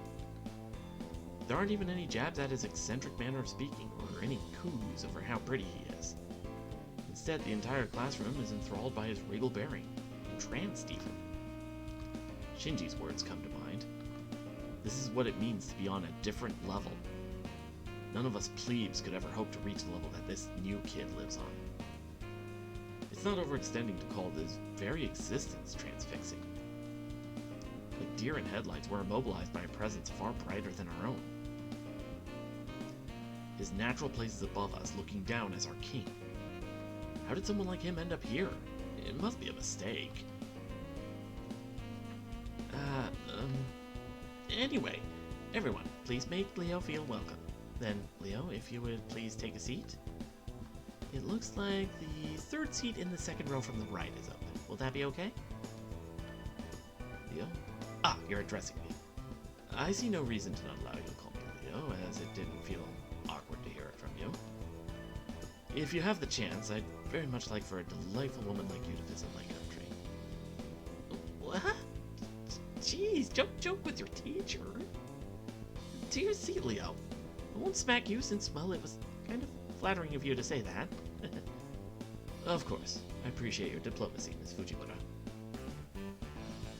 Then the boy gave the kind of easy smile that only kids can. That simple smile washes away the tension in the room, and people begin to smile themselves. I think he's not so much a king as a prince. He may be above us, but he also has a natural charisma that draws us up to his level. However, it seems that there's at least one person in class whose mileage varies. I don't like him. Starting with the teacher already? An arrogant little twerp. Shinji's clearly not happy. If you have any questions, ask anyone in the class or myself. Or, come to me first. There's no need to be shy. Yes, I understand. I'm pleased that I will be attending such a good school.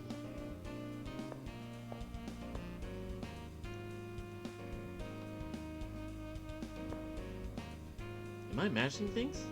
Just for a second, I thought he shifted his attention toward me. Not toward anyone else, not even Shinji, who's still bad-mouthing Leo, but to me alone. Yeah, right. There's no way a practically otherworldly person like him would notice bland me.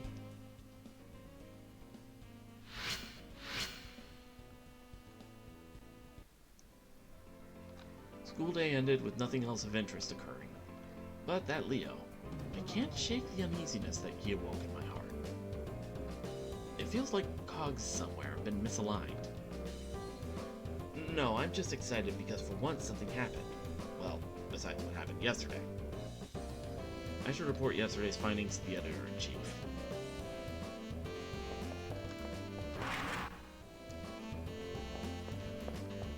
Alright, editor-in-chief. Oh, our club's ace. Did you find out anything yesterday?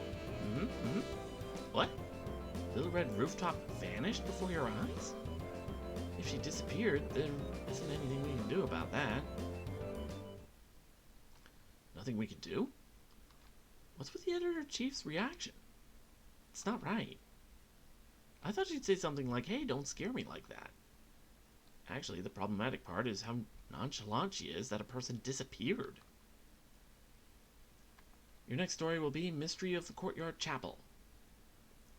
The editor-in-chief keeps talking like nothing happened. She's already on to the next thing. Should I say something? Hey, did you know that there's a chapel on campus, even though this isn't a mission school? It seems the chapel has been there longer than the school. This is just rumor, but they say that it's haunted and magic rites are performed there. I'm sending you to investigate. The entrance to the courtyard is on the end of the right side of the first floor hallway.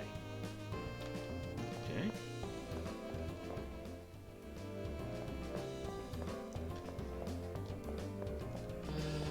Let's see. So this one here, yeah? Oh.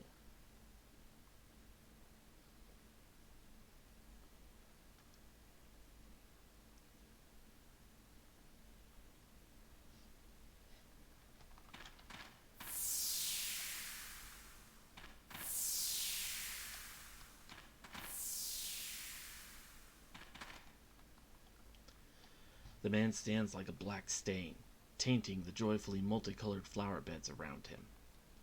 It's the new teacher, Kuzuki. But the man standing in front of me isn't acting like a teacher by any stretch of the imagination. The sick malignancy of overbearing aggression fills the air. And then scattered around him are dead bodies of students? Why did you come in here? I'm certain I locked that door. I suppose I'll test you out. His thin lips hardly moved, but in the next instant, I'm bowled over as if struck by an invisible force. Chaotic thoughts bury my brain like endless grains of sand. What happened? Can I move my limbs? Seriously, what was that? Kuzuki hasn't moved. No one else is nearby. Who? Why? How? My thoughts whirl. My heart races. I see what you are now. It isn't you, I suppose. His voice was a quiet hiss, but I could hear everything he said. This man with cold, inscrutable eyes raises his palm toward me.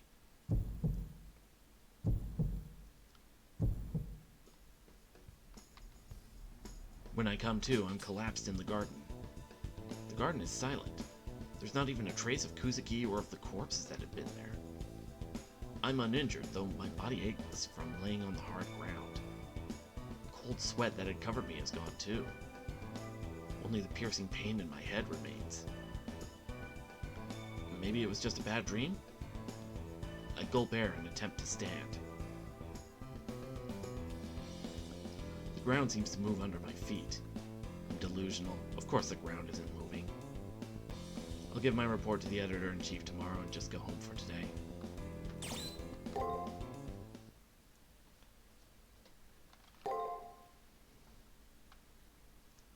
I think I'll go a little further than this prologue goes, so...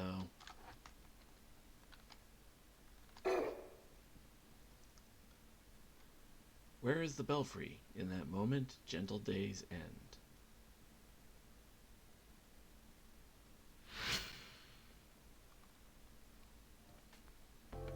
When I entered the classroom this time, things are a bit different. Wow! Okay, then how do you solve this problem, Leo? In this case, you substitute this for this, and divide everything by x. It's the same simple equation that you used earlier. Whoa, you're right! Thank you, Leo! Unlike someone else, he helps out his classmates without displaying an ounce of condescension. And that someone is directing a nasty scowl towards the new kid. That bunch of brown-nosing idiots will suck up to anyone that's got bigger pea brains than theirs. Whatever, there's no skin off my back. People who are ugly inside are ugly outside, too. Seems that Shinji's gaggle of female admirers had migrated to Leo's desk. For once, Shinji's irritation is kind of understandable. I'll give him this. The brat is a real charity worker, laying on the charm for those sows.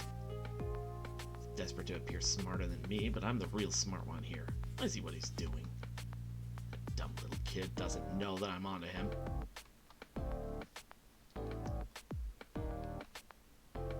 Reacting to Shinji's voice, Leo glances his way. Leo's expression is inscrutable, but not hostile.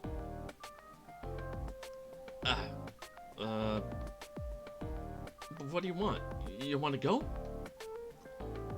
After a few false starts, Shinji finally manages to squeeze that out in a low voice.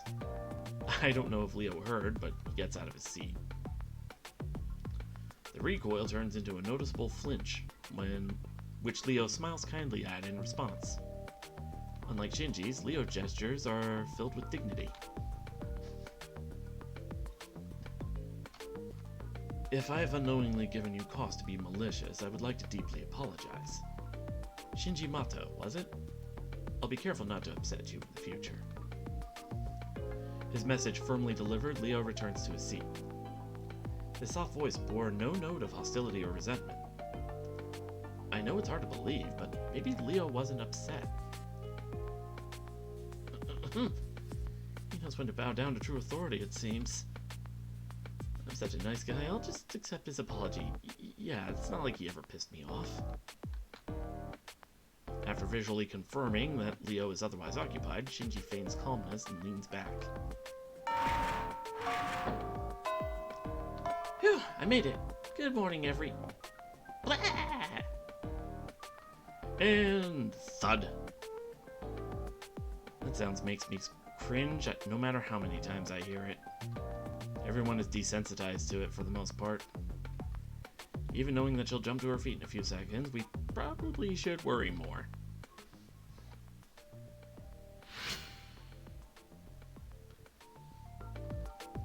Shinji still seems to be in a bad mood. It's obvious that he doesn't like Leo all that much. Have you gotten a chance to save yet? I've saved a few times. Saved between days. Let's see. But with him, it's impossible to tell if he's really mad or just being cynical. Either way, it's just more of the same. just like our homeroom teacher's daily dramatic entrance. And once again, the day begins. Alrighty then, let's pick up where we left off. According to Dr. Peaceman's biography, during class I thought I saw Leo smirk a little, but other than that, nothing exciting occurred. Today's just another boring day and a long string of boring days. Who here knows what amnesia is? It's a terrifying condition where an individual loses all of their memories. It's caused by brain damage, severe trauma, or even infections of one's mucous membranes. The section of the doctor's biography we just covered touches on this condition. A cure for such a scary condition was discovered by Dr. Peaceman. With that said, using amnesia as an excuse for forgetting your homework isn't going to fly. When I was young, a fair number of my classmates were unscrupulous enough to try this. And before you get any ideas, I'm still young. In fact, I'm putting that fact on the test. As per the norm, Tiger's lecture starts to peter out. Just as a collective this again starts to rise from the students. Miss Fujimura. Without being acknowledged by the teacher, Leo suddenly rises to his feet. The tension in the classroom ratchets up immediately as all eyes focus on Leo. The young boy surveys the room with a mysterious smile, taking in everyone's startled glances. Oh, and of course, my fellow classmates. It is time for me to leave. We will probably never meet again, so I wish you all well.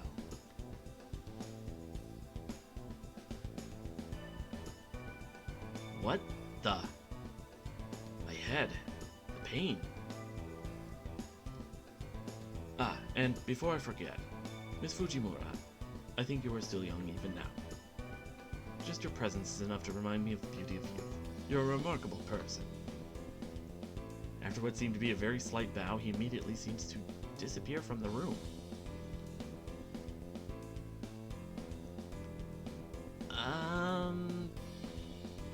Alright then. Let's continue. Please turn to page 86. And accompanied by the sound of flipping pages, the lesson goes on as if nothing had happened. Showing off like that in the middle of the class. What a jackass. How to use the John, be a little more discreet. That I have to leave crap. Seriously, isn't he supposed to be some kind of aristocrat or princeling or something? Of course, what just happened is impossible. A highly suspicious disappearance in the middle of class, and the teacher doesn't seem to care.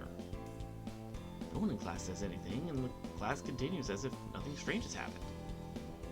It's the same dull, dreary scene as yesterday and the day before. This can't be natural.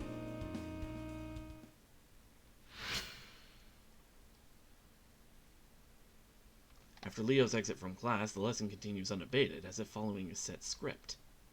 Strange. This is definitely strange. It's as if the world tilted slightly, and everything within it is losing its sense of presence. My head feels like it's going to explode. Pain is making it hard to remember who I am. Wait, come to think of it. I mean, really, who am I? What is my name? How old am I? Where do I live? How many people are in my family? What was my life like before I started attending this school?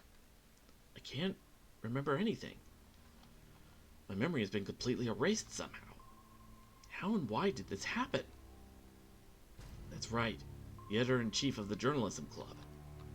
As president of the Journalism Club, she should at least know my name.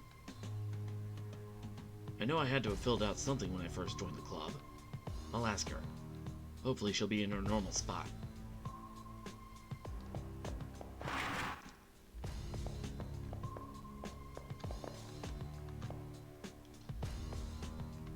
Oh, our club's ace. Did you find out anything yesterday? The editor-in-chief is her usual cheery self. All I can think about is the pile of dead bodies I witnessed. No, I have to ask about myself. I'll ask her what my name is. Huh? Your name? Just look it up in the registry in the library. Yeah, the school registry. It has everyone's names. If I look at the school registry, it might jog my memories. I'll go to the library.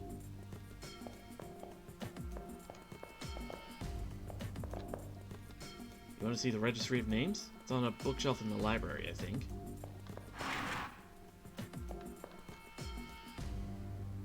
I found it. Tsukimihara Academy Student Registry. Once I read through this, I should be able to remember everything about myself. I open the book and begin turning pages. Immediately, I notice something's terribly wrong. The pages are blank. Blank, blank, blank. Every single page was blank.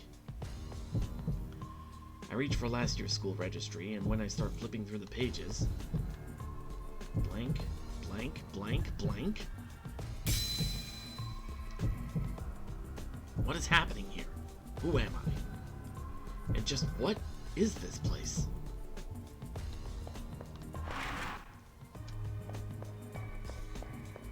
And she's already gone.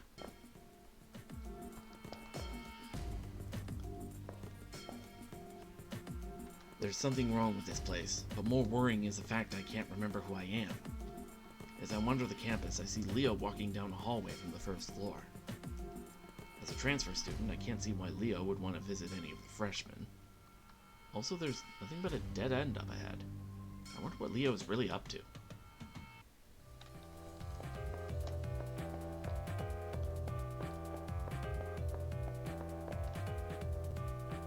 I suddenly have this weird feeling that someone or something is up ahead in the hallway.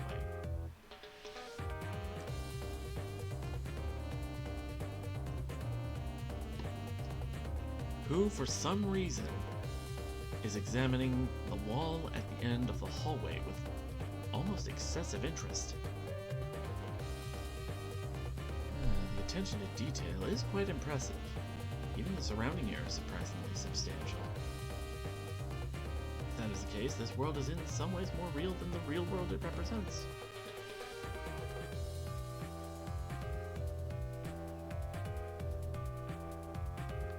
But that's just my opinion. How about you guys? What are your thoughts on this? In that moment, it feels like my heart skips a beat. Almost immediately, my blood pressure skyrockets along with my body temperature. My pulse is like an explosion in my ears as my blood races through my veins, and the reason is clear. Now Leo, has turned to face me. I now know for sure he's talking to me, as there is nobody else present besides the two of us. Greetings. I believe this is the first time we've had an actual conversation. I don't feel any sense of hostility from Leo. In fact, his smile seems genuinely friendly. His smile has the same effect on me as the rising of the morning sun, warm and comforting. In addition to his smile, his presence is inviting and inclusive, and I find myself drawn to him. Oddly, my worries have vanished. All I can think of is doing as he says, as that's the only way to... My mind feels like it's in a haze. It's like Leo's controlling my thoughts in some way. Attending school wasn't half bad. I've never had the opportunity to go to one before now. In that respect, this has been quite an interesting experience. However, the time for fun has come to an end. I did not come here to play at being a student. No matter how enjoyable the detour, eventually one must return to their appointed path. And for me, the time to do so has arrived. With those final words, Leo turns his back on me. Farewell. No, that's not quite right. I don't think farewell would be accurate in this situation. For reasons I cannot explain, I have a distinct feeling that we will see each other again.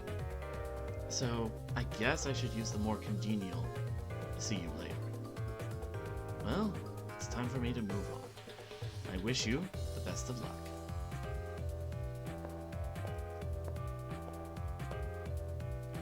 With those final words, Leo disappears. It's like he ceases to exist. One moment his hand is on the wall, the next he's gone. The young man in front of me seems to disappear before my very eyes. I want to say reality rejected his existence in it, but it feels like it was the opposite. That he refused to be constrained by it. It wasn't any special ability that allowed him to do so, just his strength of will. With his departure, I feel as if a great weight is lifted from my very being. Rather than being cause for concern, it brings a fundamental question to mind. Who am I? As the question pops into my head, it begins to take on a life of its own, searing my brain.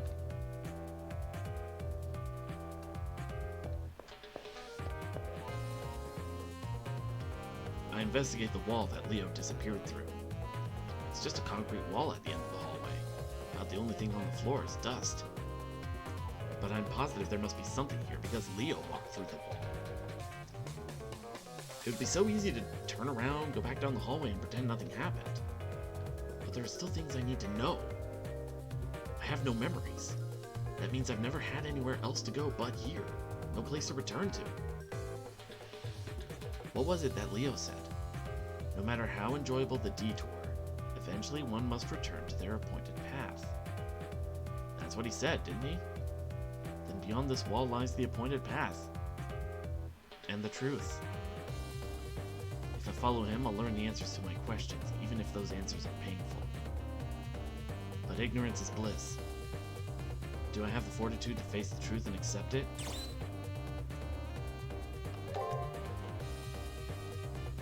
Something's different.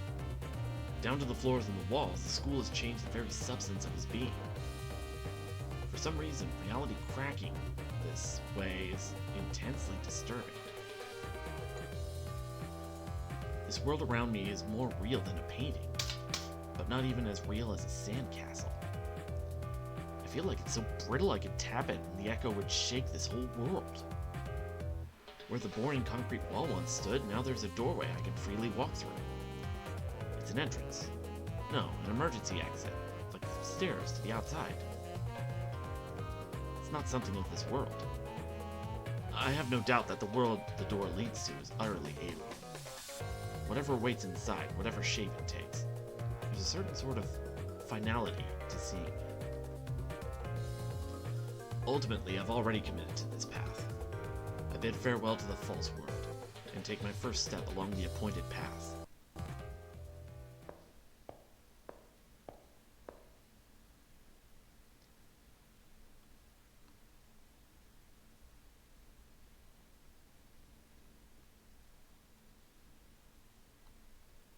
Beyond the door seems to be a dismal-looking scrapyard.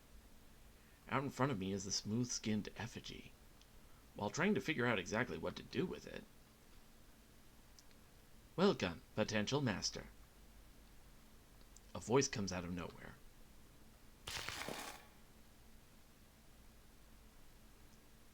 That effigy with you is your sword and shield for what lies ahead. It will move in response to your commands. Now then, please proceed. The truth that you seek lies ahead.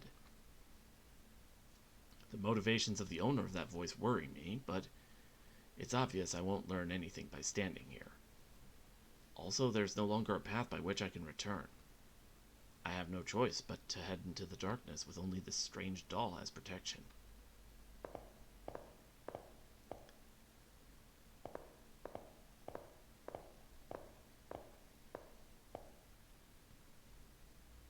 I made it. Within the deepest depths of the world beyond the door. This place must be the goal that I'm supposed to reach. At least, that's what I thought. Stifling. The aura of purity that seems to act as a ward against corrupted souls who try to enter. The feeling is familiar. It has the feeling of a chapel where the spirits of the deceased still linger.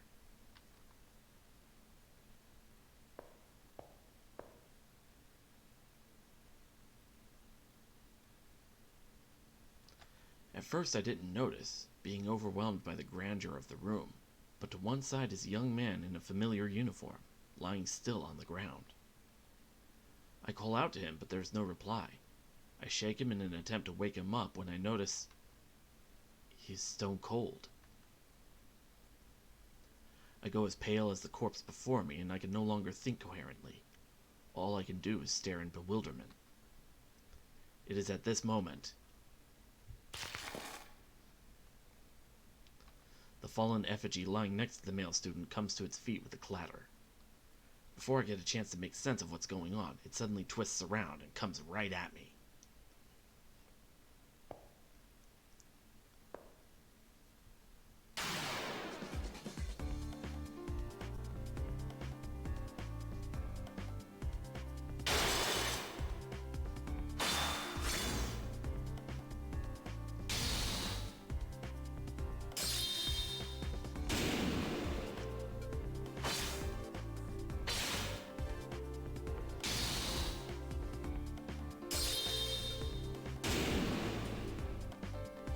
And we get absolutely decimated.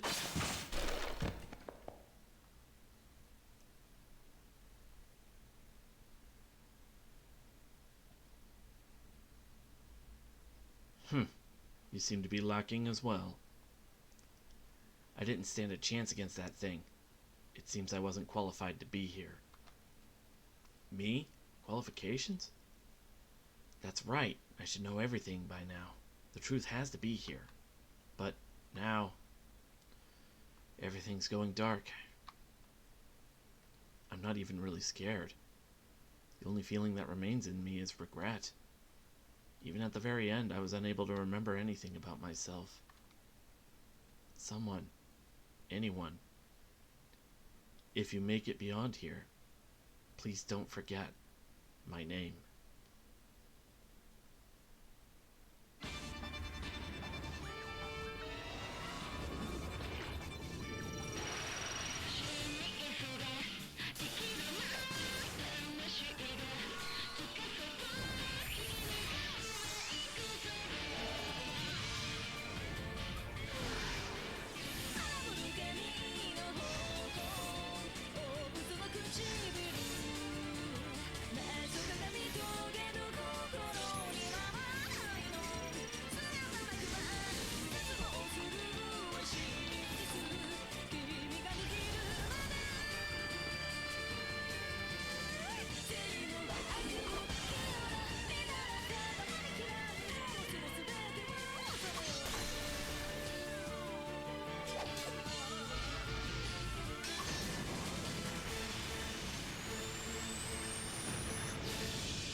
His story has ended.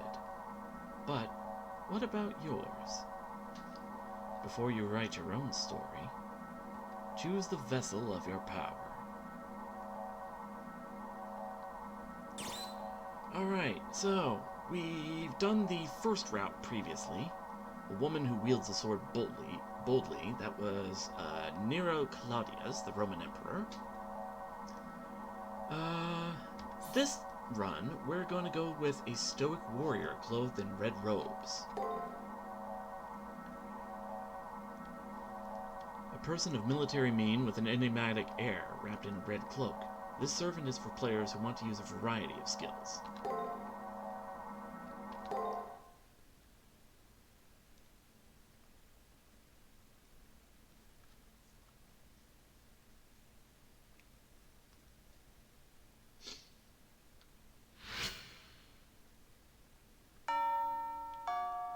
I always awaken very abruptly.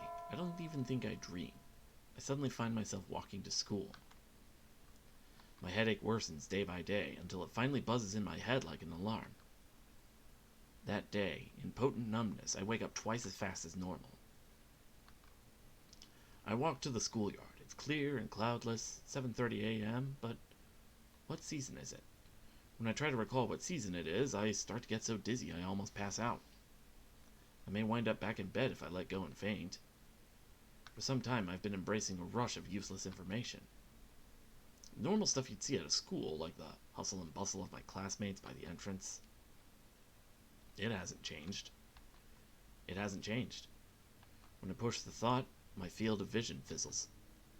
Today, again today, there's a crowd of students milling in front of the school gate, and more are being directed that way. As to what's going on, there's a boy in a black uniform in front of the school gate. He's my friend, as I recall. He's Issei Ryudo, as I recall. I remember this from the first time. When Issei notices me looking at him, he pushes through the crowd. Morning! Lovely weather we're having, don't you think? Why do you look so surprised? We announced at last week's assembly that this month the student council would strictly enforce school rules.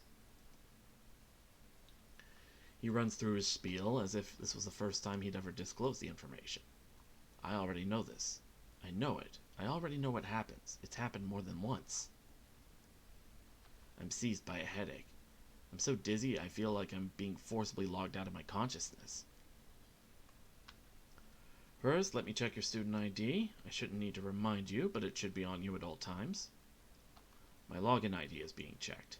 It's so obvious now. I answer clearly to the question that usually makes me go dizzy.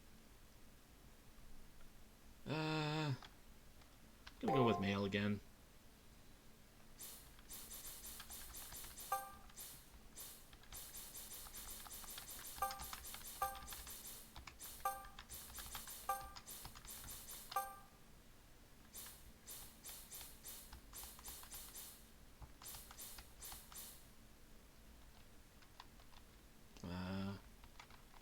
Which button is it? There it is.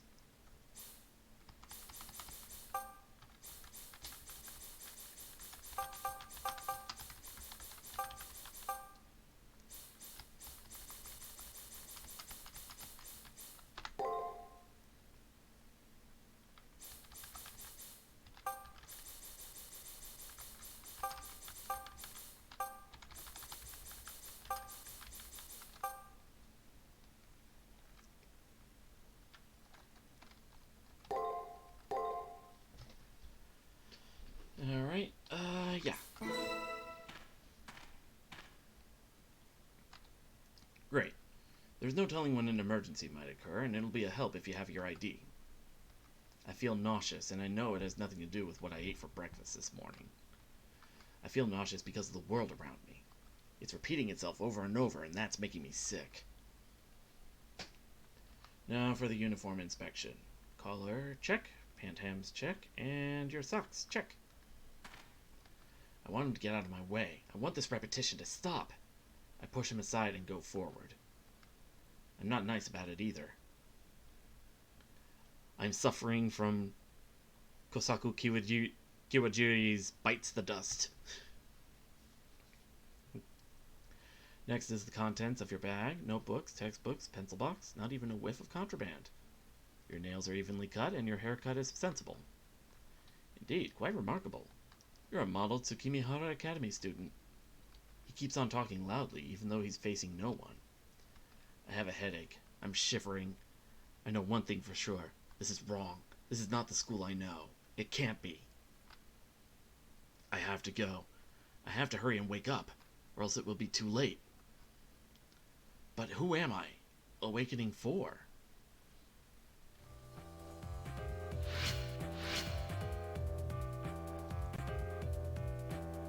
My anxiety and headaches are only getting worse.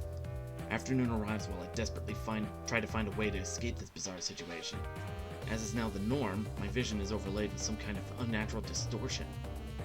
Uneasiness, futility, emptiness. I want someone to explain to me the true nature behind all of these feelings. There must be a key somewhere, something that will have the answers to all of my questions.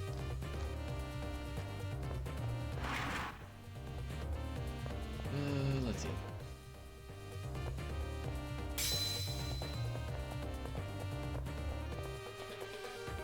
The moment I step foot on the first floor, my feelings of unease intensify. There was a student wearing a red uniform. Suddenly I can't read. There was a student wearing a red uniform. Leo, the new transfer student. The instant I lay eyes on him, I immediately feel intimidated and humiliated. There's also someone trailing behind him. It looks like one of my classmates. The more I think, the more I realize that Leo isn't the only anomaly I've come across while on campus. There are other things that seem off as well. It's becoming clearer now. There are people who shouldn't exist. Students that mysteriously vanish. The fabric of reality is coming unraveled. Don't turn away now. What is the truth? What defines the world you know? There's a reason why you're here. Come, do not allow yourself to close your eyes to the truth.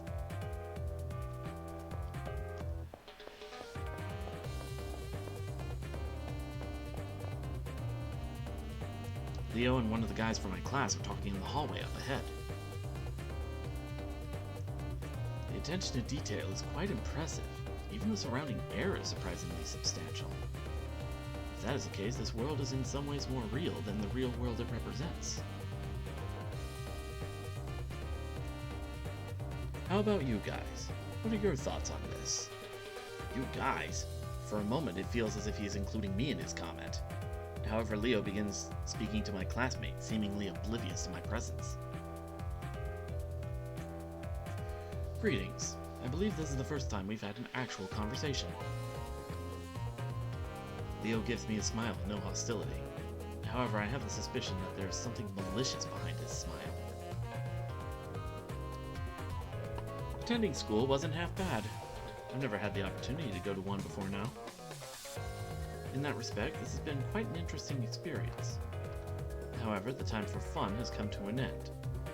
I did not come here to play at being a student. No matter how enjoyable the detour, eventually one must return to their appointed path. And for me, the time to do so has arrived. With those final words, Leo turns his back on me. Farewell. No, that's not quite right. I don't think farewell would be accurate in this situation. For reasons I cannot explain, I have the distinct feeling that we will see each other again. So I guess I should use the more congenial, see you later. Well, it's time for me to move on. I wish you the best of luck.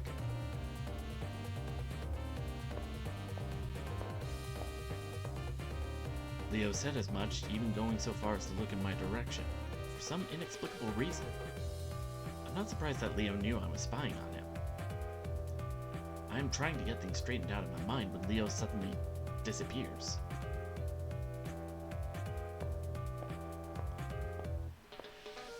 The student who is following him also disappears after touching the same spot on the wall.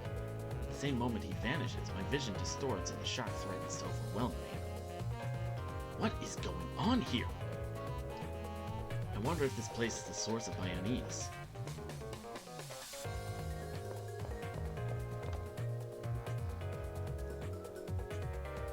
Like him, I place my hand on the wall, expecting to be drawn in. I see now that the way to the truth, to why I have these feelings, begins right here. The atmosphere changes. There's a doorway, an entrance where the concrete wall used to be. It's not something of this world. There's no doubt this door leads to someplace unfathomable. I bid farewell to the false world and take my first step toward the truth.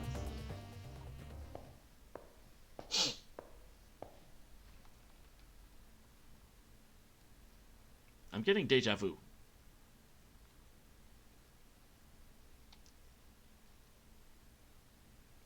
An entrance to another world.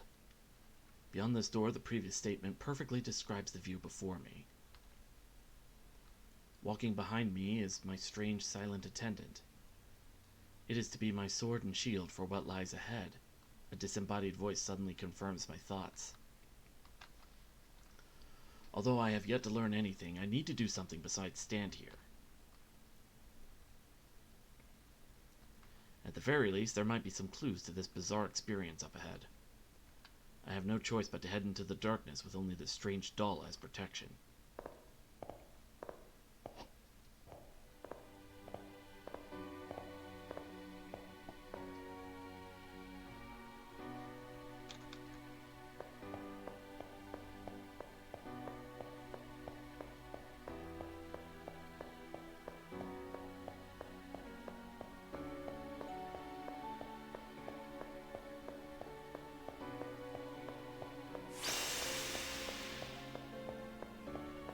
Yay, trippy imagery.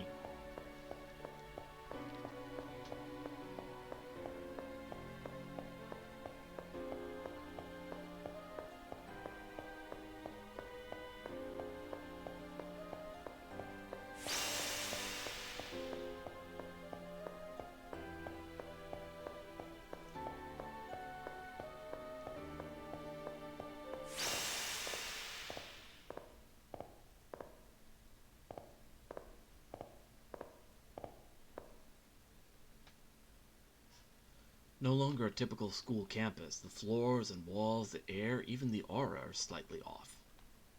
It wouldn't surprise me to see a monster pop out from the shadows. It's very much like a dungeon here. Welcome, potential master.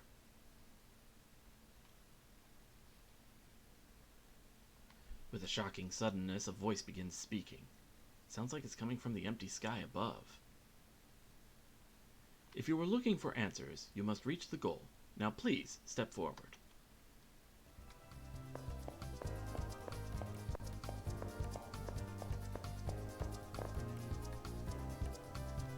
The illuminated cube in front of you is called an item folder.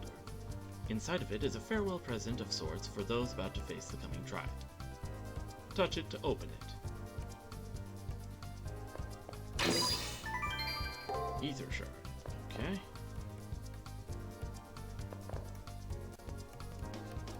Before you is an enemy program. It is programmed to attack on sight. Touching it will initiate a battle. But you won't actually fight as you are too fragile. The effigy given to you will fight in your stead. If your effigy is ever destroyed in battle, you will no longer be shielded from harm. To put it bluntly, you will die. So be very careful in battle. But there's no need to be afraid. For now. Just do what I say and you'll be perfectly safe for the time being. First off, why don't I explain a little bit about battles? First of all, there are 3 basic commands that you can issue in battle. Attack, guard, and break. Each turn in battle is composed of 6 actions, and you'll need to tell your effigy what your strategy is to be. The enemy before you should be quite easy to defeat, as it will only perform break. Break, which is focused solely on power, shouldn't be much of a problem against attack. Now, use the attack command to destroy the program.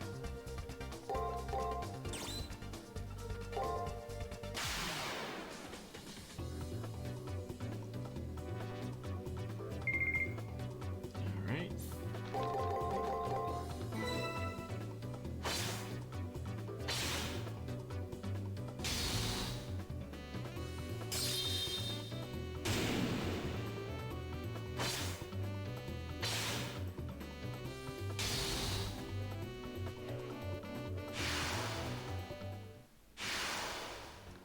So, how did it go?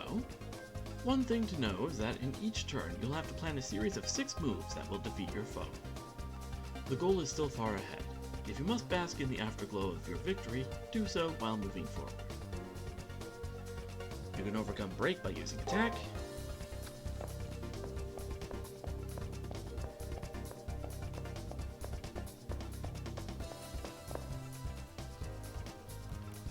Oh look, here comes another program. You seem nervous. Perhaps you're anxious about fighting in another battle? Do not be alarmed. That enemy isn't strong enough to harm you. It is programmed to only use attack. While attack is a potent action, using guard will allow you to defend and then counterattack.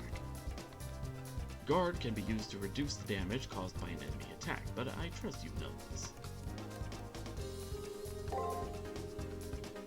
Now that you know how this battle will unfold, use the appropriate command to defeat the enemy program.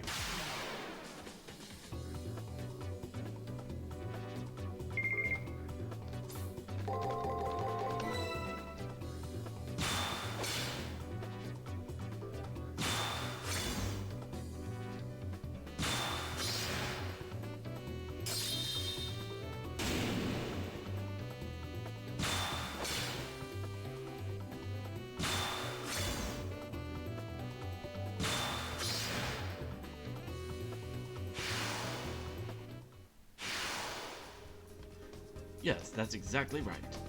As you may have already noticed, performing 3 successful actions in a row results in a chain. By performing multiple chain attacks, you can perform a devastating follow-up attack on your opponent. While doing multiple chain attacks in the heat of battle may be difficult, the results make it worth the effort. Now, please proceed.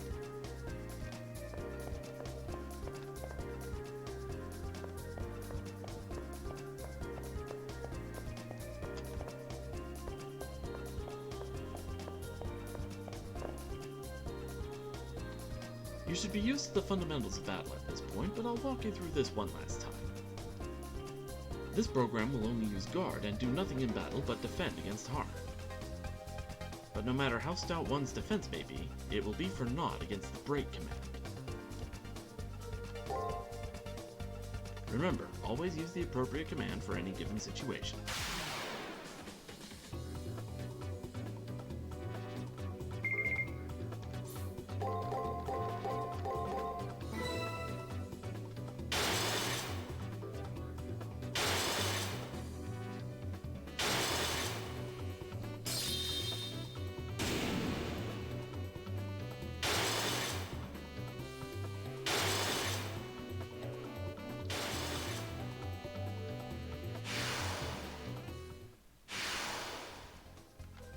You have been through 3 battles that have used the attack, guard, and break commands.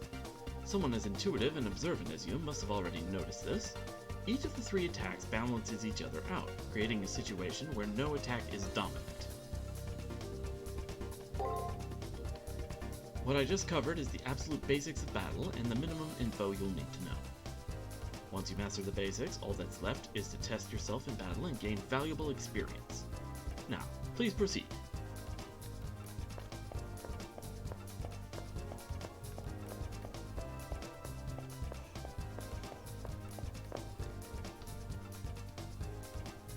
All of the enemy programs you face so far only use one move, which won't happen in a real fight. Like you, your enemies will choose their actions based on the situation and general observation. Their actions will be very difficult for you to predict at first. As you face the same enemy multiple times, you'll be able to read their tendencies and patterns accurately. Although considering your lack of fighting experience, I may be expecting far too much from you. But anyway, please try your best.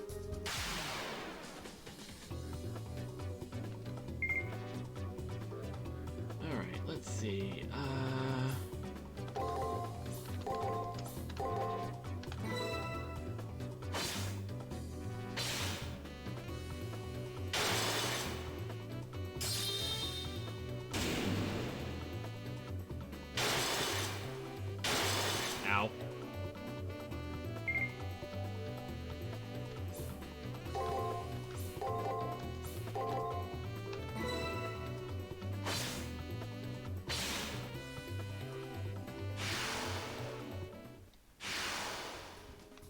Good job. Alright then, please proceed to the final room.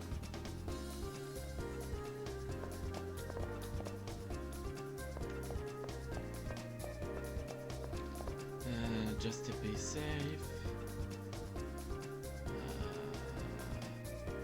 Save state.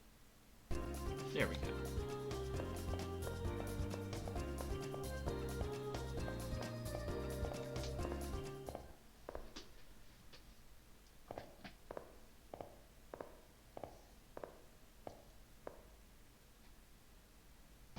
I made it. At the end of a very long road, after going through a door that suddenly appeared in the wall. The oppressive air of this place where the spirits of the dead still linger. Here's my goal. That's what I thought.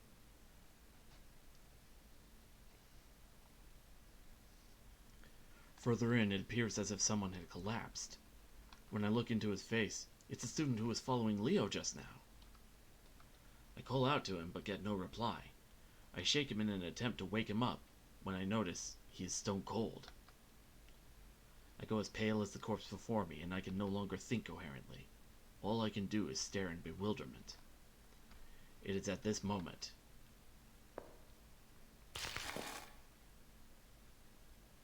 The fallen effigy lying next to the male student comes to its feet with a clatter. After having to fight several enemy programs to get here, it's obvious that this thing is an enemy as well.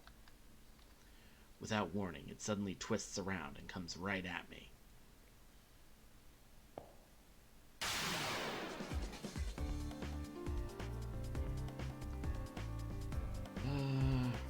Right.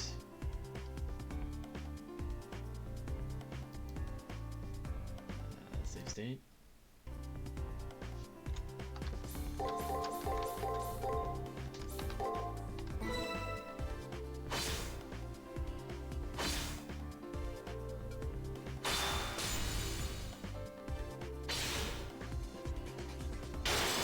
Oof, okay.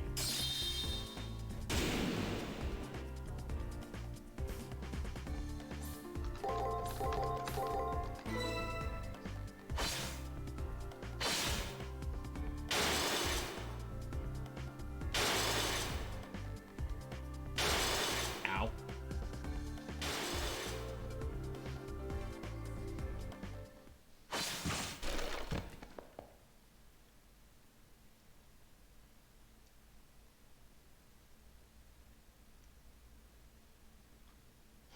You seem to be lacking as well. I can hear the sound of a distant voice. The time has come. With your inevitable loss, I will consider this round of preliminaries to be over. Farewell. I pray you'll find peace in your annihilation. That is the voice's final words to me. I don't have the power to protest. All I can do is stare at the floor. I think I'm going to die here. Suddenly, at the edge of my now hazy vision, a number of brown-colored lumps seemed to rise from the ground. Actually, it might be that I just noticed them now. They may have been there from the beginning for all I know. Those lumps are the bodies of an untold number of fallen Tsukimihara Academy students.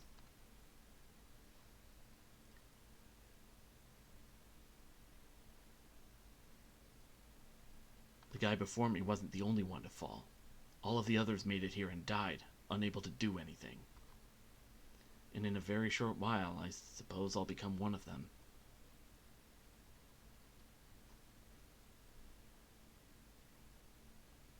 Maybe I should just close my eyes now.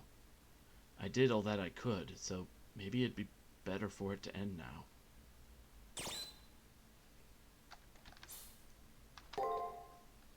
I refuse to give up. I summon all of my strength in an attempt to get back on my feet. However, as I try to move, an unbearably intense pain shoots through my entire body. If that's how it's going to be, no, if this is...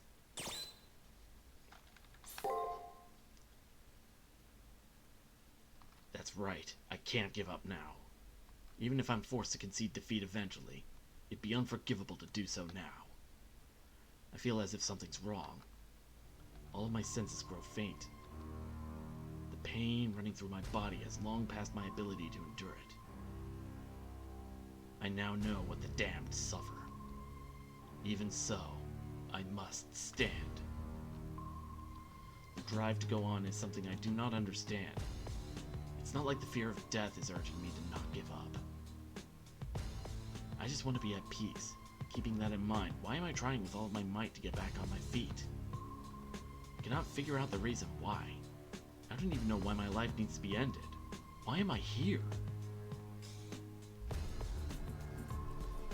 I understand now.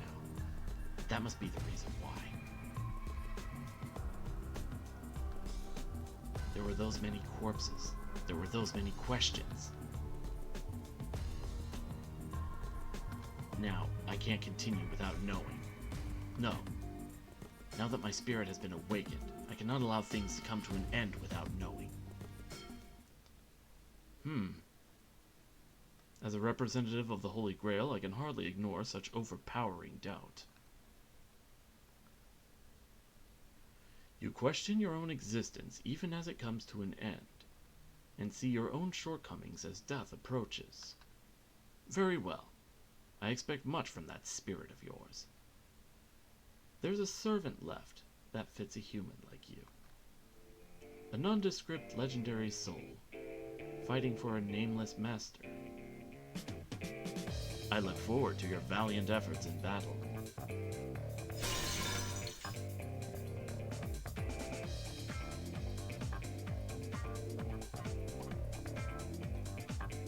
The sound of breaking glass is accompanied by a light cutting through the gloom. I manage to move my weary body and aching head to see what's happening. I didn't notice it before, but something was slowly rising up from the floor in the middle of the room. That form.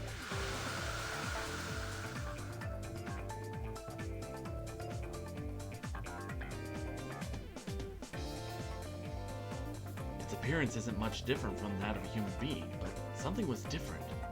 Clearly so. The power emanating from it transcended that of any human, or of any enemy I've faced in getting here. An awesome power that seems as if it'd vaporize anyone it touched swirls within my body, almost against my will. This sucks. I was praying that I wouldn't be summoned by mistake, but I see my hope was misplaced. Showing self-restraint is difficult regardless of one's age. I guess I'll just flounder around pointlessly. I came here in response to a voice calling me. What kind of moron would needless call a servant like me? It pains me to acknowledge it, but since you're the only one here, let me ask just to be sure. Are you my master?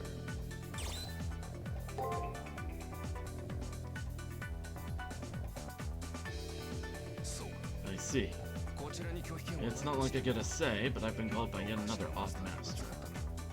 I should be used to it by now. But a contract is a contract. I'll lend you my power if you want, and we'll fight for you until your wish ends. You were just shouting why a moment ago. There are very few people who know the answer to that question. Well, it's not a bad wish per se. I now pledge that I will fight by your side until your wish ceases to be.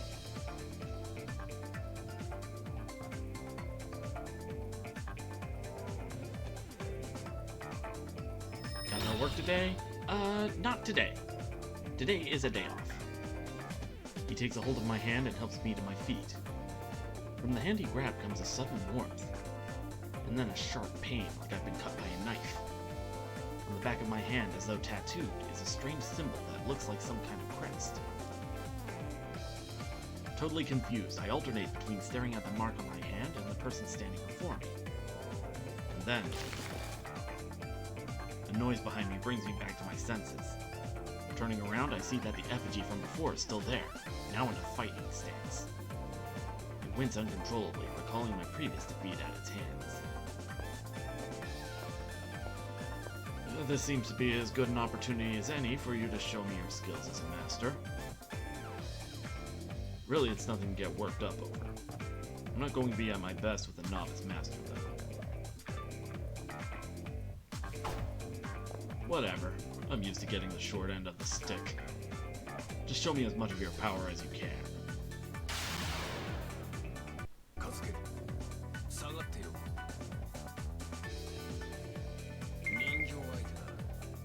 He does come across as being pretty cynical.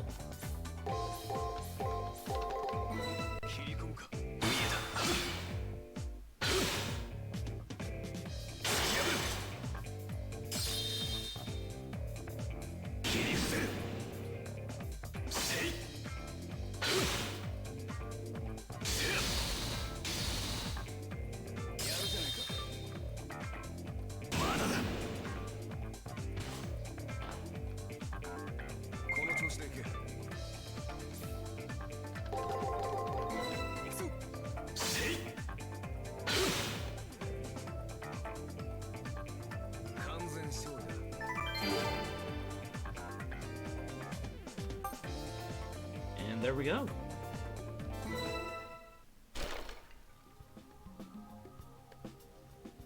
The battered effigy stops moving.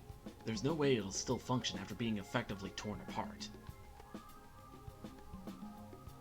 I guess I can give you a passing grade. Barely. I expect more from you in the future. He continues to talk. However, the sound of his voice doesn't quite reach my ears. The heat coming from the mark on my hand grew in intensity during the fight, and the resulting pain has become unbearable and burns through my consciousness. The mark imprinted on your hand is your command seal. It is proof that you hold dominion over a servant. You can use it to give 3 orders that must be obeyed. Think of them as disposable strengthening spells. It is also proof of your participation in the Holy Grail War. If you lose it for some reason, you will die. Once again, I hear that voice. I somehow manage to ignore the pain to listen to what it has to say. I can understand your confusion, but before I forget, congratulations. You have endured much to make it here. Now rest for a while. You've achieved your first goal. It was an incredibly clumsy effort to say the least, but that's what made it all the more entertaining. I've had this duty for a long time, but this is the first time I've seen a master as helpless as you. Nevertheless, be proud of your achievement. Your quick thinking came as a result of nerves and rashness. Thinking about it, the voice sounds like that of a 30-year-old man, and it's really irritatingly smug. For some reason, I can see the owner of the voice as a priest, dressed in a somber cassock. Oh, you are curious about my identity? I am honored, but I am insignificant. I am merely a part of the system. I am just a guide, tasked with giving a standard message and given the personality of a prior participant. I am no more than words, no more than the mountain you just conquered, no more than a record of the past. A record? So if I raise any objections to this voice, does it mean I won't receive any answers in return? Exactly. Well, this is unexpected. You've received a commendation. Something about you having a light. I have no clue who could say such a thing about me. But that short phrase struck my heart because for some unknown reason I knew the words were sincere. And as for I expect good things from you, it seemed like more of a command than an encouragement. Now let us commence your baptism. You have proven yourself worthy of the honor. For most, the monotony of everyday life continues on without end. Your decision to look beyond the accepted and progress means you have earned the right to exist. However, you have but taken the first step. Be jubilant, young knight, for the Holy Grail War begins now. I have no idea what he's talking about. The Holy Grail War? The right to exist? That is correct. An object of great power once existed in the world, one that could grant any desire. People called it the Holy Grail, and fought endlessly in an attempt to gain sole possession of it. This war, the system you find yourself in now, is an evolution of those struggles. You stand at the entrance of a deadly struggle where many magi will perish in pursuit of the Holy Grail. Listen, magi, had I not bestowed upon the earth desire, you'd be merely saints capable of committing sin. Now fight to the death. The fiery throne of heaven will only receive those with the strongest of desires. The voice reverberates throughout this hidden chapel as if it were the voice of a god. Kill? Magi? A holy grail that grants wishes? These questions and more swirl inside my head and almost seem to carve themselves into my flesh. In war, a weapon is needed. That is your servant. They're the spear that pierces, the shield that protects. A legendary soul whose purpose is to clear your way to the Grail. That is the one who stands beside you. We call it a stand. Oh wait, sorry, wrong franchise.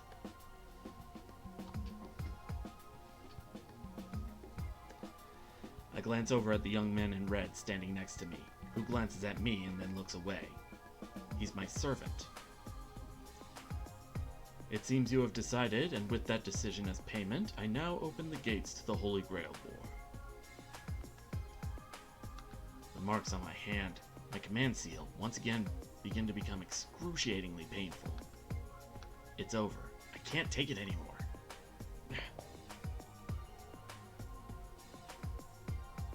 I reach the limits of my endurance and my mind starts to shut down.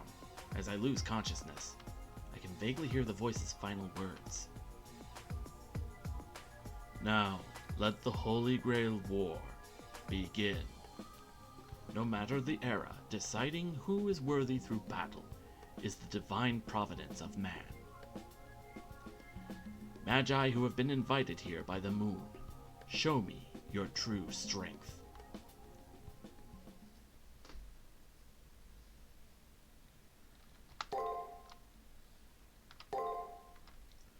Alright, and I think we're at a good stopping point, actually. So, boop. Okay.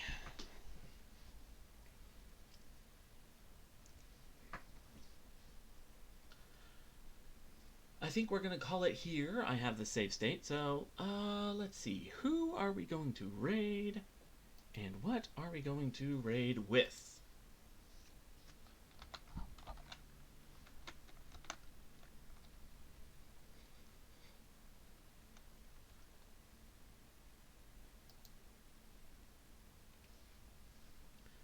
Let's see.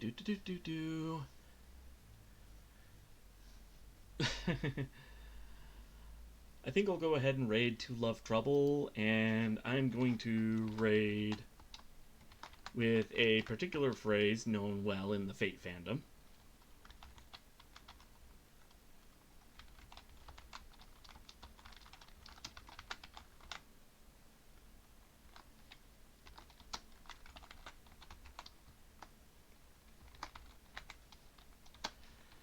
And that phrase is, the archer class really is made of archers.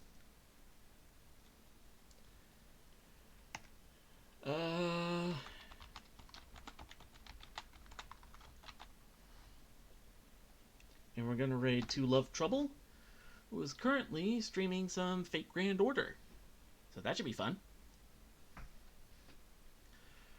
Alright. I will see y'all later. Let's go ahead and raid.